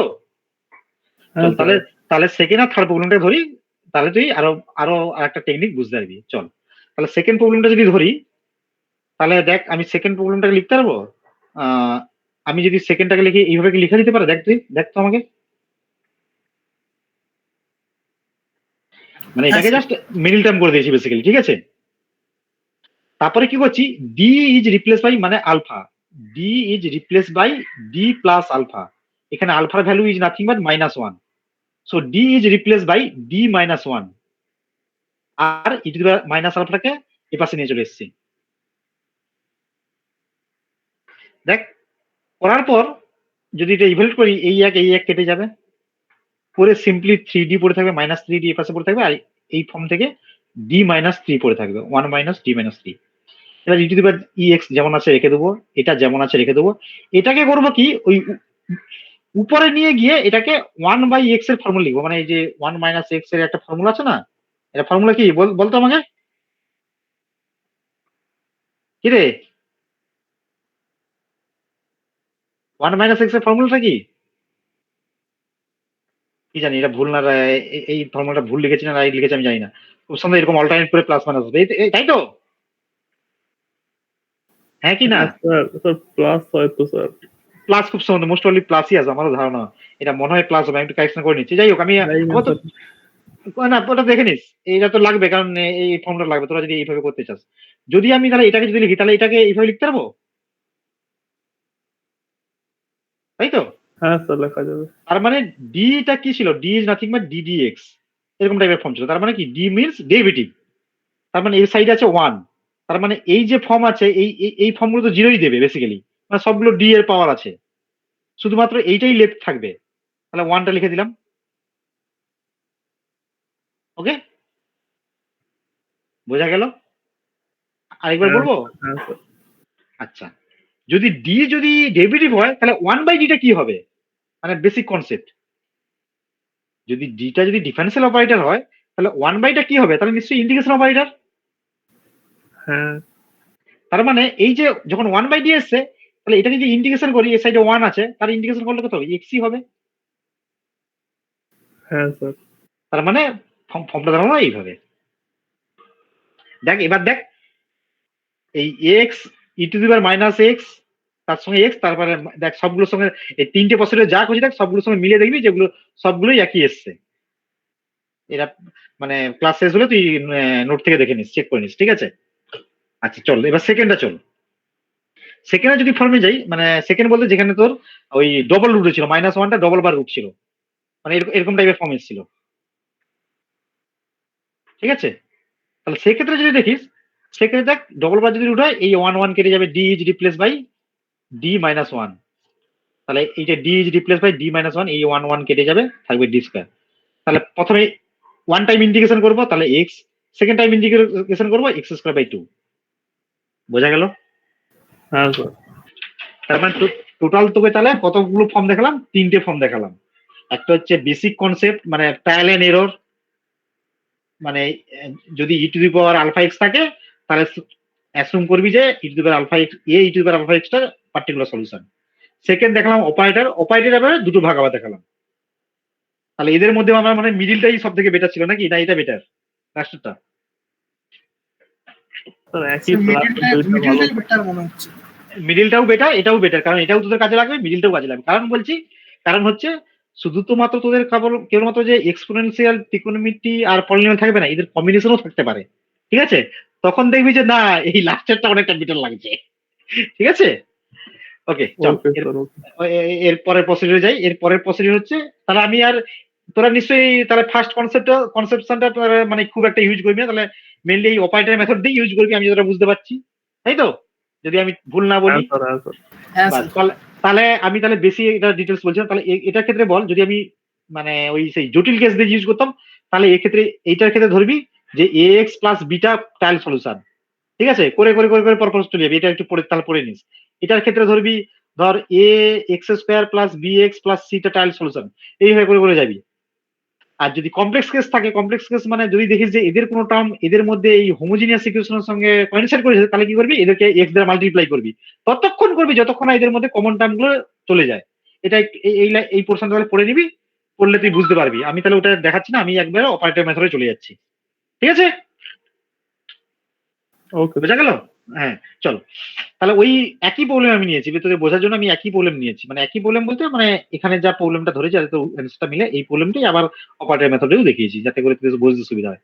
আর তোরা এই প্রসিডিউর টেকনিকই মেনলি ইউজ করে। চল, তো এক্ষেত্রে যদি পলিনোমিয়াল ফর্ম থাকে তাহলে তোর কাজ হবে, দেখ পলিনোমিয়াল ফর্মটা যদি এরকম যদি থাকে মানে রাইট হ্যান্ড সাইডে, that mean x to the power n or maybe x to the power n plus x to the power n minus one something constant, ধরো 5 4 এক্স টু দি পাওয়ার 2 এরকম পদ থাকে, আমি যে কোনো একটার জন্য দেখাচ্ছি। যদি এই ফর্ম থাকে তাহলে তোর কাজ হবে কি হবে না, এফ অফ ডি যেটা আছে এটাকে ওই উপরে তুলে দিয়ে -1 করে দিবি, করে ওই 1 মাইনাস এক্স এর যে ফর্মুলা আছে সেইটাতে এক্সপ্যান্ড করবি, করে তারপরে পরপর করে এগিয়ে যাবি। কি করে করবি এবার চল একটু একটু এগোই। চল, এই ফাংশনটাকে লিখতে হবে, দেখ তো এইভাবে করে লেখা যায় কিনা আমাকে দেখে বল। আমি একটা স্টেপ জাম্প করেছি অ্যাকচুয়ালি এখানে, দেখ আমি লিখতে পারবো কিনা এরকম।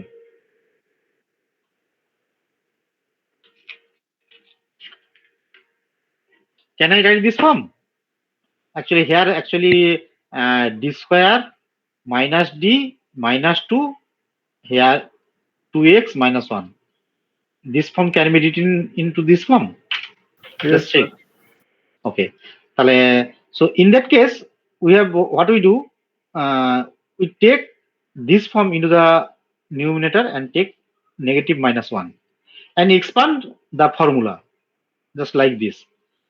Now here we note that here what is the maximum power? 1 power. So if we derivative d square, then this will be 0. Means derivative of some polynomial, suppose x square. So d square will be 0, d cube x square will be 0. Is this right? So we will eliminate all those terms after d square. কথাটা বোঝা গেল? Yes, sir. So 1 will be there. If we derivative 2x by d square, then it will be 0. So it will not contribute the equation. Minus d square minus d by 2 into 2x. If we derivative this, then it will be -1. 2 will be eliminate. Derivative of x means 1 and -1 will be rest of the term. এটা বুঝতে পারছিস কিনা দেখ, তারপর আমি পরে এগোবো। Sorry, এক সেকেন্ড। এই লেখাটা আগে বোঝ, আমি কারণ এখানে বলার আমার কিছু নেই, সিম্পলি মাথায় রাখবি যেটা, যে পলিনোমিয়াল যেটা আছে সেটা হচ্ছে তার ম্যাক্সিমাম পাওয়ারটা হচ্ছে 1, তাই তো? তার মানে ম্যাক্সিমাম ডি বা কোনো কনস্ট্যান্ট টার্ম পর্যন্ত এই পোর্শনে থাকবে। বা আরো বেটার, এইটাকে তুই সাজিয়ে নি, এই স্টেপের উপর সাজিয়ে নে এইভাবে যে -12 সাম কনস্ট্যান্ট যা থাকবে, ধর something p minus q d, তারপরে সাম কিউ পি কিউ আর d square d cube rest of the term, করে এটাকে লিখ 2x - 1। তো এই যে ডি স্কোয়ার থেকে যে টার্ম গুলো, তাহলে সেগুলো তো এর উপর কোনো এফেক্ট হবে না, কারণ এটা অলওয়েজ 0। তার মানে কেবলমাত্র এই কনস্ট্যান্ট আর ডি এর যে লিনিয়ার টার্মটা সেটাই কেবলমাত্র এফেক্ট দেবে, হ্যাঁ কি না? Yes, sir. তাহলে এইভাবে সাজিয়ে আমাকে বল যে এই অ্যান্সারটা ঠিক লিখেছি কি ভুল লিখেছি, আমাকে দেখে বল, কারণ আমার ভুলও থাকতে পারে।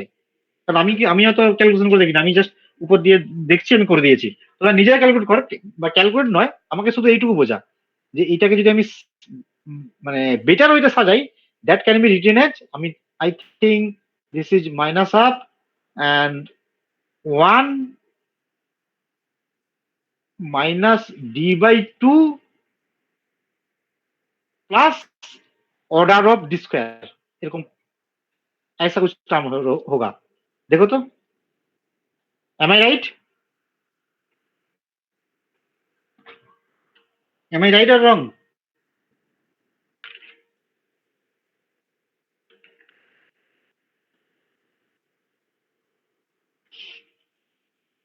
क्या ठीक है और भूल है, ये बताओ मुझे।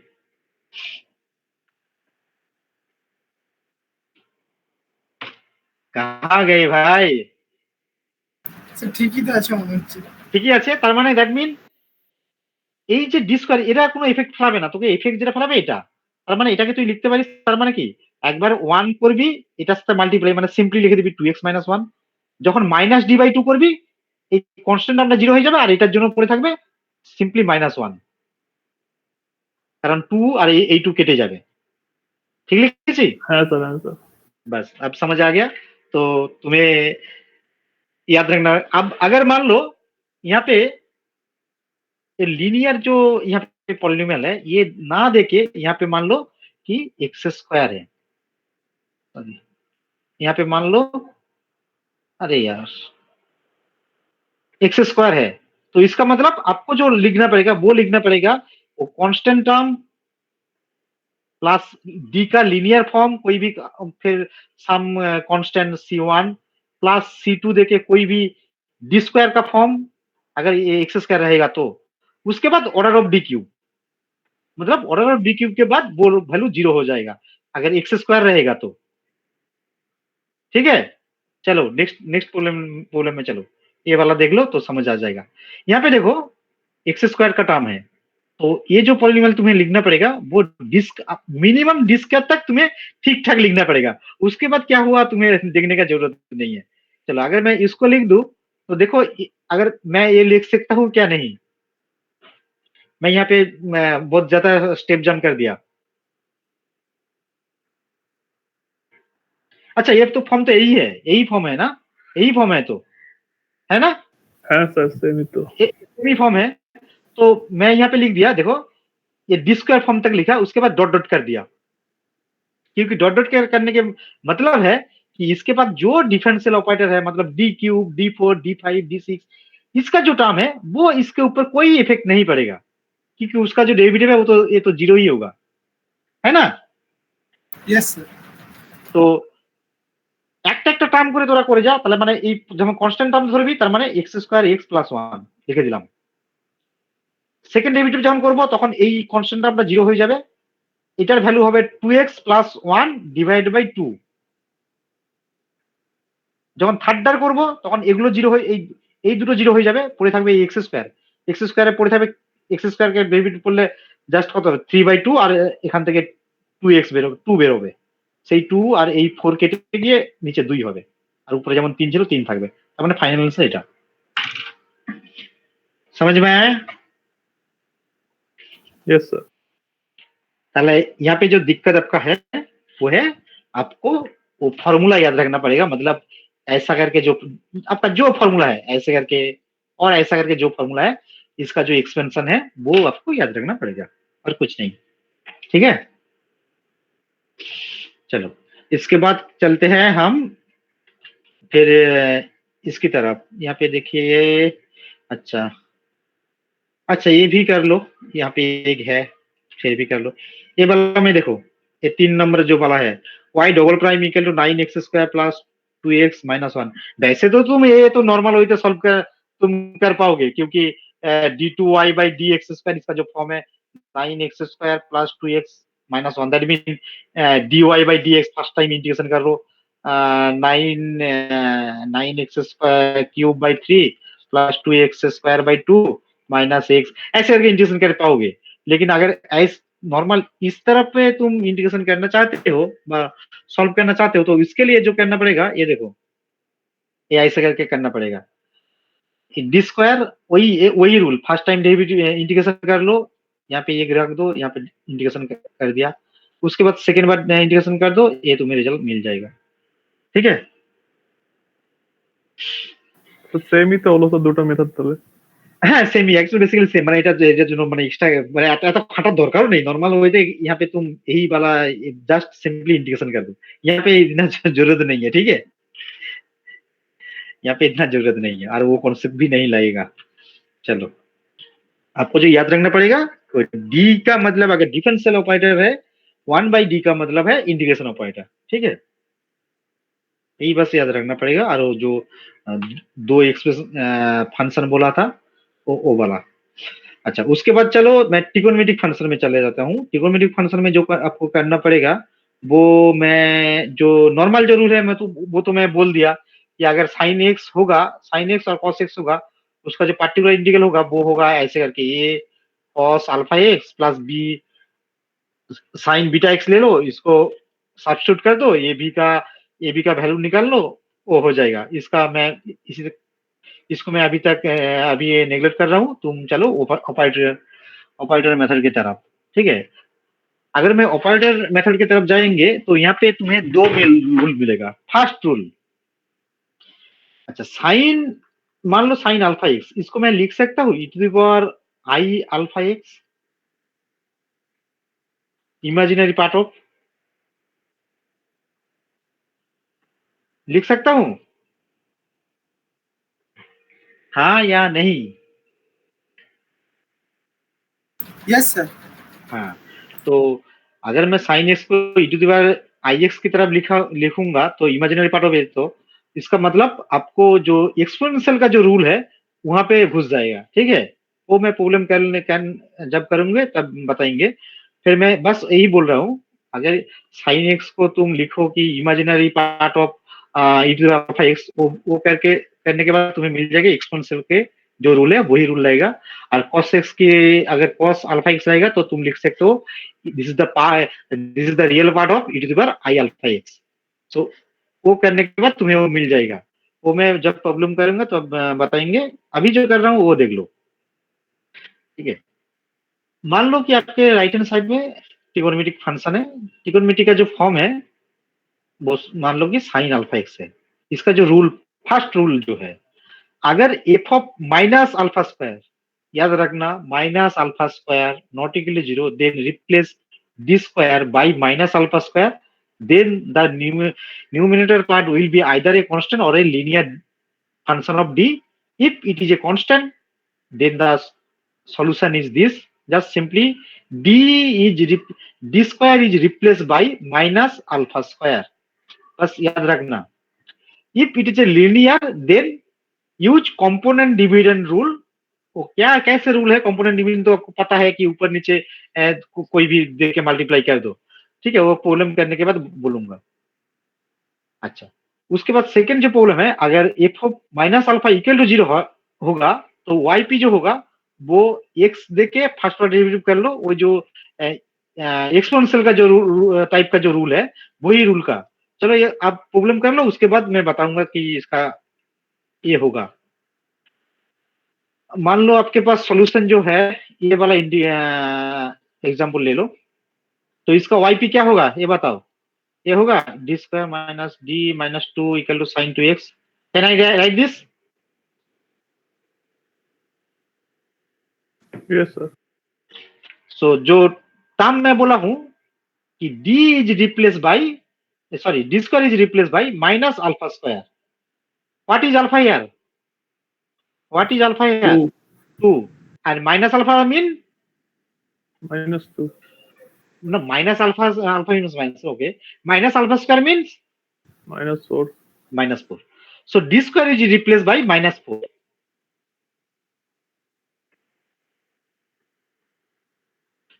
Is it right? ठीक है ना? यहाँ देख लो, ठीक है यहाँ तक? किसी को दिक्कत है? मैं क्या बोल रहा था कि अगर ट्रिगोनोमेट्रिक फंक्शन रहेगा तो we will always replace D square by minus alpha square.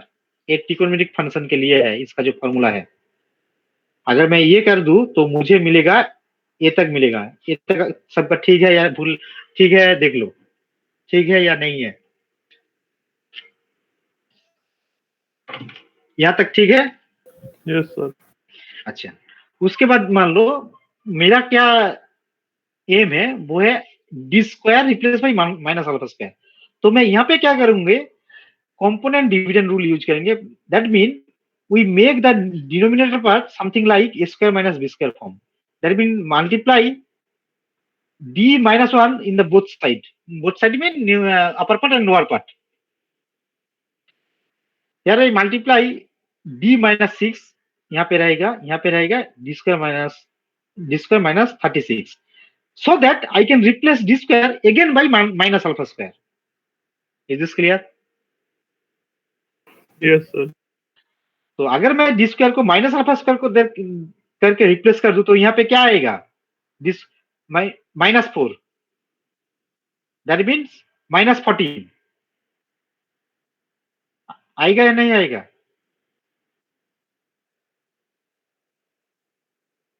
तो यहाँ पे प्लस होगा ना, यहाँ पे शायद गलत है, देख लेते हैं डी, हाँ यहाँ पे प्लस हो जाएगा। तो -16 -16 কেন? 4 আনা -4, হ্যাঁ ঠিক আছে। দেখি পরের ইকুয়েশনটা, মাইনাস cos 2x, আচ্ছা দেখছি। এখানে D square is replace by minus alpha square, means -4 -36, यहाँ पे d -6 रहेगा, यहाँ पे sin 2x रहेगा। यहाँ तक ठीक है? ठीक है या नहीं है? Yes sir. उसके बाद देख लो, ये तो कांस्टेंट टर्म है, इसका कोई, ये तो इसको आउटसाइड ले लो। डेरिवेटिव ऑफ sin 2x, इसका वैल्यू क्या होगा? 2 cos 2x -6 sin 2x, वो तो जैसा कि वैसा रहेगा। तो मतलब इसका जो सॉल्यूशन YP होगा वो ये होगा।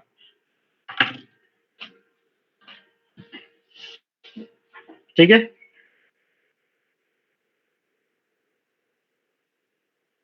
समझ में आया? Yes sir. अच्छा चलो, अब दूसरी जो रूल है वो है, वो इमेजिनरी पार्ट करके मैं करूंगा। तो इमेजिनरी पार्ट करने के लिए मुझे जो करना पड़ेगा वो है, रुको जरा, ओके, ये था मेरा हमारा फंक्शन, ठीक है ना? तो यहाँ पे मैं क्या करेंगे, जो मैं करेंगे वो है YP is nothing but imaginary part of, ए लिख दूंगा, इमेजिनरी पार्ट ऑफ ए वाला फॉर्म, ठीक है? और यहाँ पे तो जो d square minus d minus 2 तो यहाँ पे पहले से ही था, ठीक है ना? फिर में देखेंगे यहाँ पे अल्फा क्या होगा, -2i2, अल्फा का वैल्यू ये है या नहीं है? Yes sir.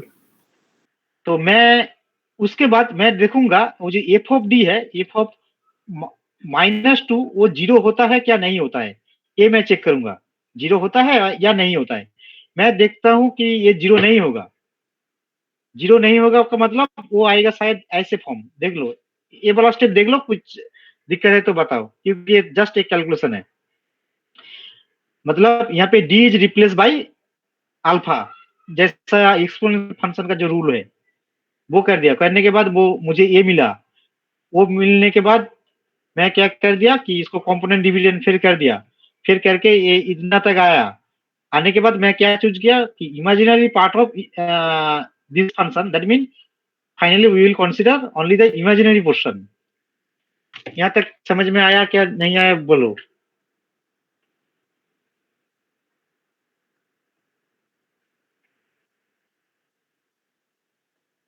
ये समझ में आया? Yes sir, yes sir.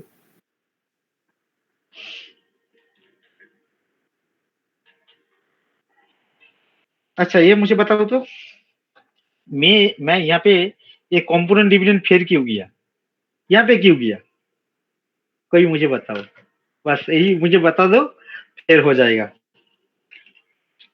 मैं यहाँ पे, ये तो ठीक है, अब तो यहाँ तक ठीक है, कोई दिक्कत नहीं है, क्योंकि just d is replace by alpha, यहाँ alpha is nothing but i2, यहाँ तक कोई दिक्कत नहीं है। फिर मैं यहाँ पे कंपोनेंट डिवीजन में क्यों किया, তাতে করে ডিনোমিনেটরে ইমাজিনারি টার্ম না থাকে। হ্যাঁ একদম, যাতে করে আমি ইমাজিনারি পার্টটাকে আলাদা করে ক্যালকুলেট করতে পারি, খুব সহজেই বের করতে পারি। নিচে যদি ইমাজিনারি থাকে আমরা সেই ফাংশনটাকে মানে খুব টাফ হয়, এর জন্য করা হয়েছে আর কি। ঠিক আছে, ওকে চল। আচ্ছা, এটা তো হলো, আর কি যেন আছে? হ্যাঁ, এটা তাহলে বুঝতে পারছিস কি? আরেকটা করিস নাকি? हेलो, हाँ सर। ताले और एक करूँ? ये वाला करो। अच्छा, इसका वाईपी क्या होगा बताओ। मैं यार वाई सी वाई और वाई एच जो फॉर्म है होमोजेनियस फंक्शनल सॉल्यूशन, वो मैं नहीं कर रहा हूँ। ठीक है, ये याद रखना तुम्हें, किंतु ये करना पड़ेगा। वाई सी का जो वैल्यू है कॉरस्पॉन्डिंग होमोजेनियस सॉल्यूशन को। ठीक है, मैं यहाँ पे सिर्फ पर्टिकुलर इंटीग्रल दिखा रहा हूँ, लेकिन एग्जाम में तुम्हें दोनों ही करना पड़ेगा। यहाँ पे वाईपी क्या होगा बोलो। D square plus 16 4 sine 4 x, यही है ना वाईपी का होगा। Yes sir. फोर का तो कोई जरूरत नहीं, वो फोर को लेफ्ट हैंड साइड में लेके चला आओ। Plus 16 sine 4 x. अच्छा, अगर मैं यहाँ पे D square is replace by minus alpha square कर दूं तो क्या मिलेगा हमें? जीरो। जीरो, जीरो मिलेगा ना? हाँ सर। तो अगर जीरो मिलता है तो मुझे क्या करना पड़ेगा? रूल देख लो, एक्स कर दूं और नीचे में एक डेरिवेटिव कर दूं, ठीक है ना? हाँ सर। तो मतलब यहाँ पे एक्स लिख दूं और यहाँ पे लिख दूं 2d, बस 2d, और यहाँ पे लिख दो साइन 4x। ठीक है ना? यस। अब पहले बोल दिया d का मतलब डिफरेंशिएट है, तो 1/d का मतलब इंटीग्रेशन है, बस इसको इंटीग्रेशन कर लो।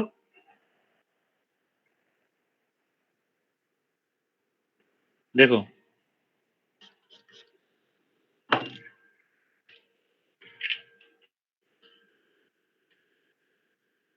ठीक है,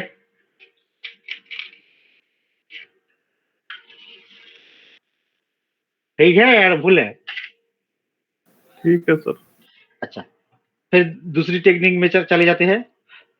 यही फॉर्म में ई टू द पावर वो इमेजिनरी पार्ट देके करेंगे। ठीक है, तो मैं यहाँ पे लिख सकता हूँ imaginary part of D square plus 16 into e to the power i 4x। यही प्रॉब्लम है, प्रॉब्लम यही है। ठीक है, उसका दूसरा टेक्निक लिख सकते हैं। Yes sir. यहाँ पे अगर D is replace by alpha means I4, फिर भी नीचे में नीचे जीरो हो जाएगा ना? हाँ सर। तो फिर इसका रूल यूज करो एक्सपोनेंशियल का, मतलब यहाँ पे x कर दो और यहाँ पे 2d कर दो। 2d मतलब डेरिवेटिव कर दो। फिर देखो कि यहाँ पे अगर d के वैल्यू I4 देके अगर रिप्लेस करूं, मतलब 4i देके, तब जीरो नहीं हो रहा है, तब उसको बैठा दो, फिर इसका इमेजिनरी पार्ट कैलकुलेट कर लो, तुम्हें ये मिल जाएगा।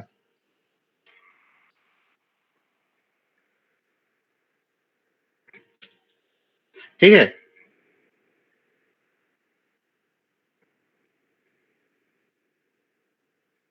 ठीक है ना? Yes sir.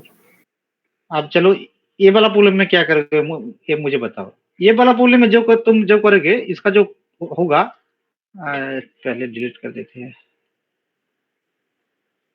ये वाला जो प्रॉब्लम होगा, this one can be written, y p can be written as D square plus 4, यहाँ से आएगा 4 sine x minus cos x. बस दोनों को इंडिविजुअली कर दो, मतलब ऐसे करके साइन एक्स यहाँ पे 4 लग दो, माइनस, क्योंकि ये तो कांस्टेंट टर्म है, D square plus 4 cos x. अब तुम कर सकते हो। देखो, yes sir. Yes sir. Solution देख लो, यहाँ पे देख लो। यहाँ पे अगर डिस्क पहला पहला जो पोर्शन है, क्या होगा? D square is replace by -1, क्योंकि अल्फा का वैल्यू तो 1 है ना? इधर भी सेम होगा, স্যার কিন্তু আমরা তো sin alpha x করছি, এখানে তো cos alpha x আছে। তাতে কি আছে, আমি সাইন হোক আর কস হোক, ও alpha ওটাই হবে, ঠিক মানে আছে। আমার রুল হচ্ছে ট্রিগোনোমেট্রিক ফাংশন উইথ সাইন আর cos form, okay sir, okay. ঠিক আছে? মানে কস আর সাইনের জন্য খুব একটা পার্থক্য হবে না, তোর কিছু পার্থক্য হবে না। ওকে, ট্রিগোনোমেট্রিক যাই থাকুক না কেন, ও মানে সাইন থাক আর কস থাক, দিস ডাজ নট ম্যাটার। ওকে, তাহলে যে সিম্পল কেসগুলো তাহলে এগুলো করতে পারি তো? তাহলে আমাকে বলতো, এখানে যদি ডি স্কোয়ার না থাকে, যদি 1 থাকতো, তাহলে কি করতিস? এখানে 1, বল কি করতিস? अच्छा, तो फाइनली ये प्रॉब्लम कर लो तो मुझे भी समझ आ जाएगा कि तुम लोग समझ रहे हो या नहीं आ रहे हो। अच्छा चलो, ये प्रॉब्लम कर लो। मान लो कि आपका जो फॉर्म है वो है ऐसे करके, साइन एक्स ही मान लो, डी स्क्वायर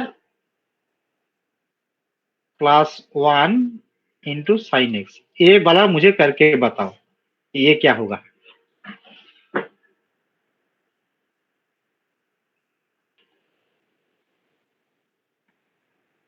बताओ, पहले देख लो कि डी स्क्वायर के अगर -1 बैठा दूं, ये तो डिनोमिनेटर 0 होगा ना? इसके लिए क्या करेंगे, इसको x रख देंगे, यहाँ पे d देके डेरिवेटिव कर देंगे, मतलब 2d sin x। इसके बाद देखो, बस जस्ट इंटीग्रेशन कर दो। इंटीग्रेशन करने के बाद क्या होगा, sin x का इंटीग्रेशन क्या होगा, माइनस प्लस x। बस यही आंसर है, ठीक है? होगा? Yes sir, yes. चलो, आज बहुत सारा कर दिया, फिर एक बार रिकैप कर देते हैं पहले से, क्योंकि इसके बाद जो आएगा वो है ये जो साइन एक्स फंक्शन है, कॉस एक्स फंक्शन है, इसका कॉम्बिनेशन आएगा, ठीक है? कॉम्बिनेशन भी अलग अलग करके वो भी बता देंगे, बट वो जल्दी जल्दी हो जाएगा, उसका कोई दिक्कत नहीं है, ठीक है? तो पहले से मैं बोल देता हूँ। चलो, आज जो किया था पहले एक रिकैप कर देता हूँ। अच्छा, कॉसी ऑयलर फॉर्म से किसी का कोई दिक्कत है, ये बताओ मुझे। यहाँ पे जो मेन जो रूल है, ये वाला याद रखना, सब्स्टिट्यूट करने के बाद तुम्हें ये मिल जाएगा।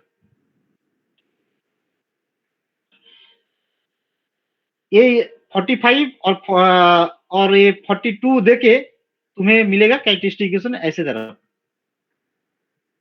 कैरेक्टरिस्टिक इक्वेशन ना, इसका जो normal form means the differential equation with constant coefficient. यहां से आपको मिलेगा कैरेक्टरिस्टिक इक्वेशन, यहां से मिलेगा उसका solution depending on the root behaviour of the characteristic equation.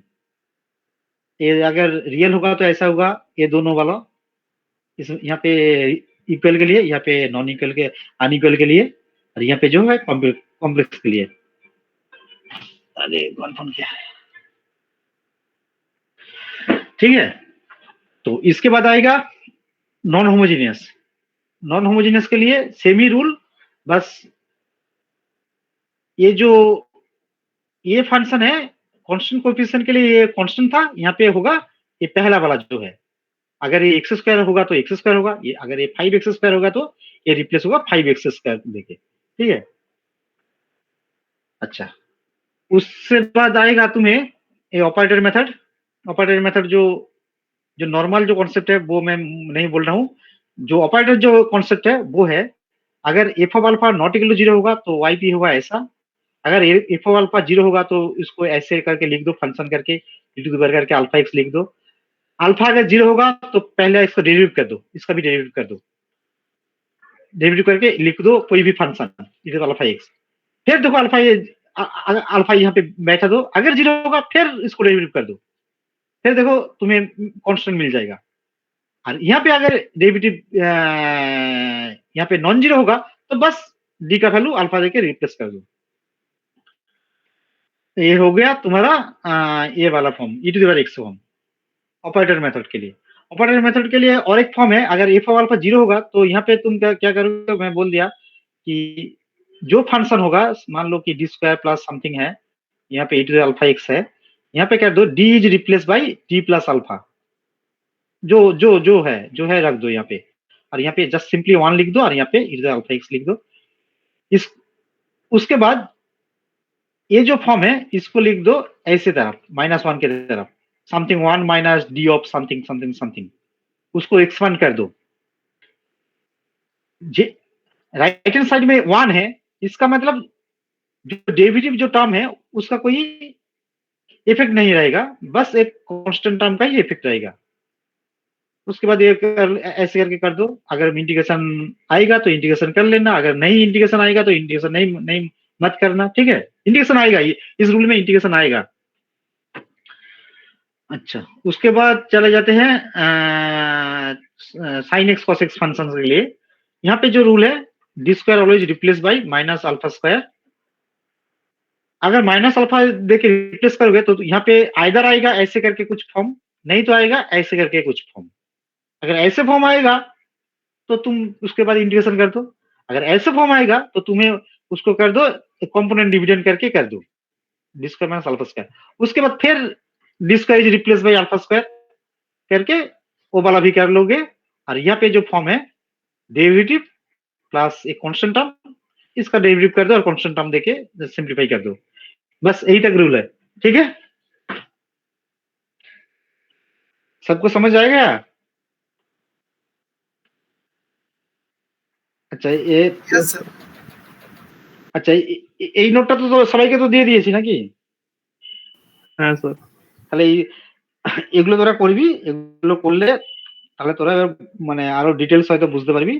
এরপরে যেটা আছে তোর এদের লিনিয়ার কম্বিনেশনে আছে আর কি। Linear combination means maybe the function of suppose the right hand side function is e to the power alpha x sin beta x, ऐसे करके कुछ फॉर्म रहेगा। और मान लो कि साइन अल्फा एक्स उसके साथ मल्टीप्लाई रहेगा x square plus 2x plus 1 ऐसे करके। मान लो x e to the alpha x sine beta x ऐसे करके भी फॉर्म रहेगा। ये वाला जो फॉर्मूला है वही ऑपरेटर मेथड से ही करेंगे, ठीक है। उसका जो रूल है मैं नेक्स्ट क्लास में बोलेंगे, ठीक है। अब तुम लोग बताओ कि किसी का यहाँ से कोई भी दिक्कत है तो मुझे बताओ, क्योंकि यहाँ से तुम्हें प्रॉब्लम तो आएगा, इसलिए मैं बोल रहा हूँ। किसी का कोई कॉन्सेप्ट में डिस्टरबेंस है तो बताओ मुझे।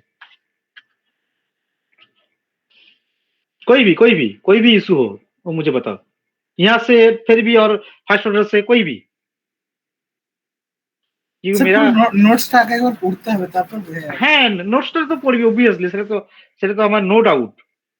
নোটস যে পড়বি সেটা আমার নো ডাউট, কিন্তু আমার কোশ্চেন হচ্ছে যে তোরা এর মধ্যে কি পড়ানোর মধ্যে কোনো কিছু কি সমস্যা আসছে? সমস্যা বলতে মানে ধর এই জায়গাটা বুঝতে পারছিস না বা কিছু ডাউট আমার সাথে ক্লিয়ার করতে পারিস এখনই, কোনো সমস্যা নেই। আমি আপাতত ফ্রি আছি, তুই আপাতত এখনো 10-15 মিনিট বসতে পারিস, কোনো সমস্যা নেই। বল এখান থেকে কোথা থেকে কোনো কিছু সমস্যা হচ্ছে না বল। কারণ যদি এই কনসেপশন কেন এটা বারবার বলছি, জোর করেও বা বলছি কেন, কারণ এই কনসেপশন পিজির ক্ষেত্রেও লাগবে। তখন আমি আর ডিটেলস বলবো না, তখন তোদেরকে বললে যেন তোরা ধরে নিস একই কনসেপশনে লাগবে। সেখানেও এরকম পিডিতেও এরকম সেকেন্ড অর্ডার ডিফারেন্সিয়াল ইকুয়েশন আছে। সেখানে ধর এখানে ধর আমরা কিভাবে রিলেট করছি, d is nothing but DD of x, সেখানে থাকবে D is nothing but DD of x. মানে যদি সেখানে ধর জেড একটা ফাংশন হয়, সেখানে তো এক্স ওয়াই যদি ইন্ডিপেন্ডেন্ট ভেরিয়েবল হয়, তখন ডি ড্যাশ হবে ডিডি অফ ওয়াই, মানে দুটো অপারেটর থাকবে ডি আর ডি ড্যাশ দিয়ে। এই জন্য এই কনসেপশন যদি ক্লিয়ার থাকে তাহলে ওখানেও কোনো তোর সমস্যা হওয়ার কথা নয়। এখানে বল তোর কোথায় সমস্যা হচ্ছে? এক্সপোনেনশিয়ালের সমস্যা হচ্ছে, ত্রিকোণমিতির সমস্যা হচ্ছে, না পলিনোমিয়ালের সমস্যা হচ্ছে? কোন জায়গাটা হচ্ছে বল? সবাই যদি এবং কেউ যদি মনে করিস না বলবো না সবাই কি ভাববে সেটা ভাবার দরকার নেই, জাস্ট বলতে পারিস, কোনো সমস্যা নেই। আমি তাহলে আমি ডিসকাস করবো, কারণ এরপরে যে আমি এগিয়ে যাব এই কম্বিনেশন করার পর কিন্তু খুব একটা নেই। তারপরে ধর আমার একটাই ফর্মুলা আছে, এই ফর্মুলা এটা মানে কি বলবো 10 মিনিট হয়তো লাগবে, 10 থেকে 15 মিনিট। কারণ এর কনসেপশনও ওই তোর এইচএস এর কিছু কনসেপশন প্লাস এই আগের কনসেপশন কম্বিনেশন। এখান থেকে কার কিছু সমস্যা আছে? किसी का कोई डाउट है বলো। কি আমি তাহলে ধরেই নেবো সবাই বুঝতে পারছিস, তাহলে এক্সামে তাহলে বা ক্লাস টেস্টে ফুল নাম্বার পাবি। কি রে বল কিছু, কেউ তো কিছু অ্যান্সার দিসনি। তার মানে বেশি টাফ কোশ্চেন না দিলে চলবে স্যার? না না বেশি দেখ, বেশি টাফ কোশ্চেন দেখ, আমরাও চাইবো না তো, আমরাও মানে তোদের মতোই ধর স্টুডেন্ট, ধর তোরা নাহলে মানে আন্ডার গ্রাজুয়েটে আছিস, আমি ধরো উপরে একটু আছি, এছাড়া কিছুই নয়, তোদের সঙ্গে আমার পার্থক্য বেশি কিছু নেই। তো মেন হচ্ছে কোশ্চেন টাফ কোশ্চেন দেয় না, কোশ্চেন হচ্ছে ক্যালকুলেশন একটু ঘুরিয়ে দেয়, আর কিচ্ছু নয়, কনসেপ্ট একই থাকে। কিন্তু এই কনসেপ্টের মধ্যে কোনো ক্লিয়ারনেস বা কোনো ডাউট আছে যদি থাকে সেটা আমাকে বলো কোনো জায়গায়, যে স্যার এই জায়গাটা বুঝতে পারছি না, তাহলে আমি সেটাকে আবার রিপিট করব, কোনো সমস্যা নেই, কারণ আমি ফ্রি আছি। তোদেরকে যদি এটা আমি বোঝাতে পারি, তাহলে আমি এরপর থেকে পিডি বল, পিডিতে মেনলি যেটা আছে ফার্স্ট অর্ডার ডিফারেন্স ইকুয়েশন, সেটা ওই সেপারেশন অফ ভেরিয়েবল মেথড আছে, সেটা খুব ইজি। ল্যাগ্রেঞ্জ মেথড আছে, যেটা তোকে একটা ফর্মুলা দিলেই তুই সব পেয়ে যাবি। এই টাইপের একটা মানে টেকনিক আছে, মানে এখান থেকে যেটা কমপ্লিট হয়ে যাবে। আর লাস্টে ওই ওয়েভ ইকুয়েশন, হিট ইকুয়েশন, যেটার ওই সেপারেশনের ভেরিয়েবল মেথডের মতো হয়ে যাবে আর কি, মানে সেটা কোনো কোশ্চেনই নয়। তো এখান থেকে কিছু প্রবলেম আছে কিনা, আর এখান থেকে মানে চান্স মানে 20 নম্বরে আসার মতো চান্স আছে, মানে এটা ইনক্লুড পিডি, মানে এরকম টাইপের। তো এখান থেকে আর কিছু ডাউট আছে না বল। তারা ধরে নিচ্ছি তারা সবাই বুঝতে পারছিস নাকি? নোট তো পাচ্ছে, নোট তো পড়বি, নোট পড়বি, ক্লাসেও দেখবি, মানে তোর ক্লাস বুক যা আছে সেটা নিয়ে কোনো কোশ্চেন আসছে না। এখানে আমি জিস্টও লিখে দিয়েছি, দেখবি একটু পরে যাবি, এই যে আমি কিছু কিছু হালকা হালকা জিস্ট লিখেছি, এইভাবে ফর্মুলা গুলো হয় সিম্পল কেসে, স্পেশালি সিম্পল কেসের জন্য লেখানো হয়েছে আর কি। কিরে তাহলে কি লিখে দেবো নাকি? হ্যাঁ এটা স্যার। শেয়ারিংটা স্টপ করলাম। তোর তো টাইম তো অলমোস্ট হয়ে গেল, কোথায় তাহলে কি তাহলে এগুলো তাহলে দিয়ে তাহলে তোরা টেক্সট বুকে যেগুলো তোর বইয়ে সলিউশন করা আছে সেগুলো করিস তো। আর আমার যতটা ধারণা তোদের টেক্সট বুকে মনে ওই অপারেটর মেথড দিয়েই করা আছে, মানে অন্য কোনো কনসেপশনে নেই। তাহলে উঠি নাকি? Yes sir. ঠিক আছে, হ্যাঁ স্যার। চল তাহলে ওগুলো ভালো করে পড় তাহলে।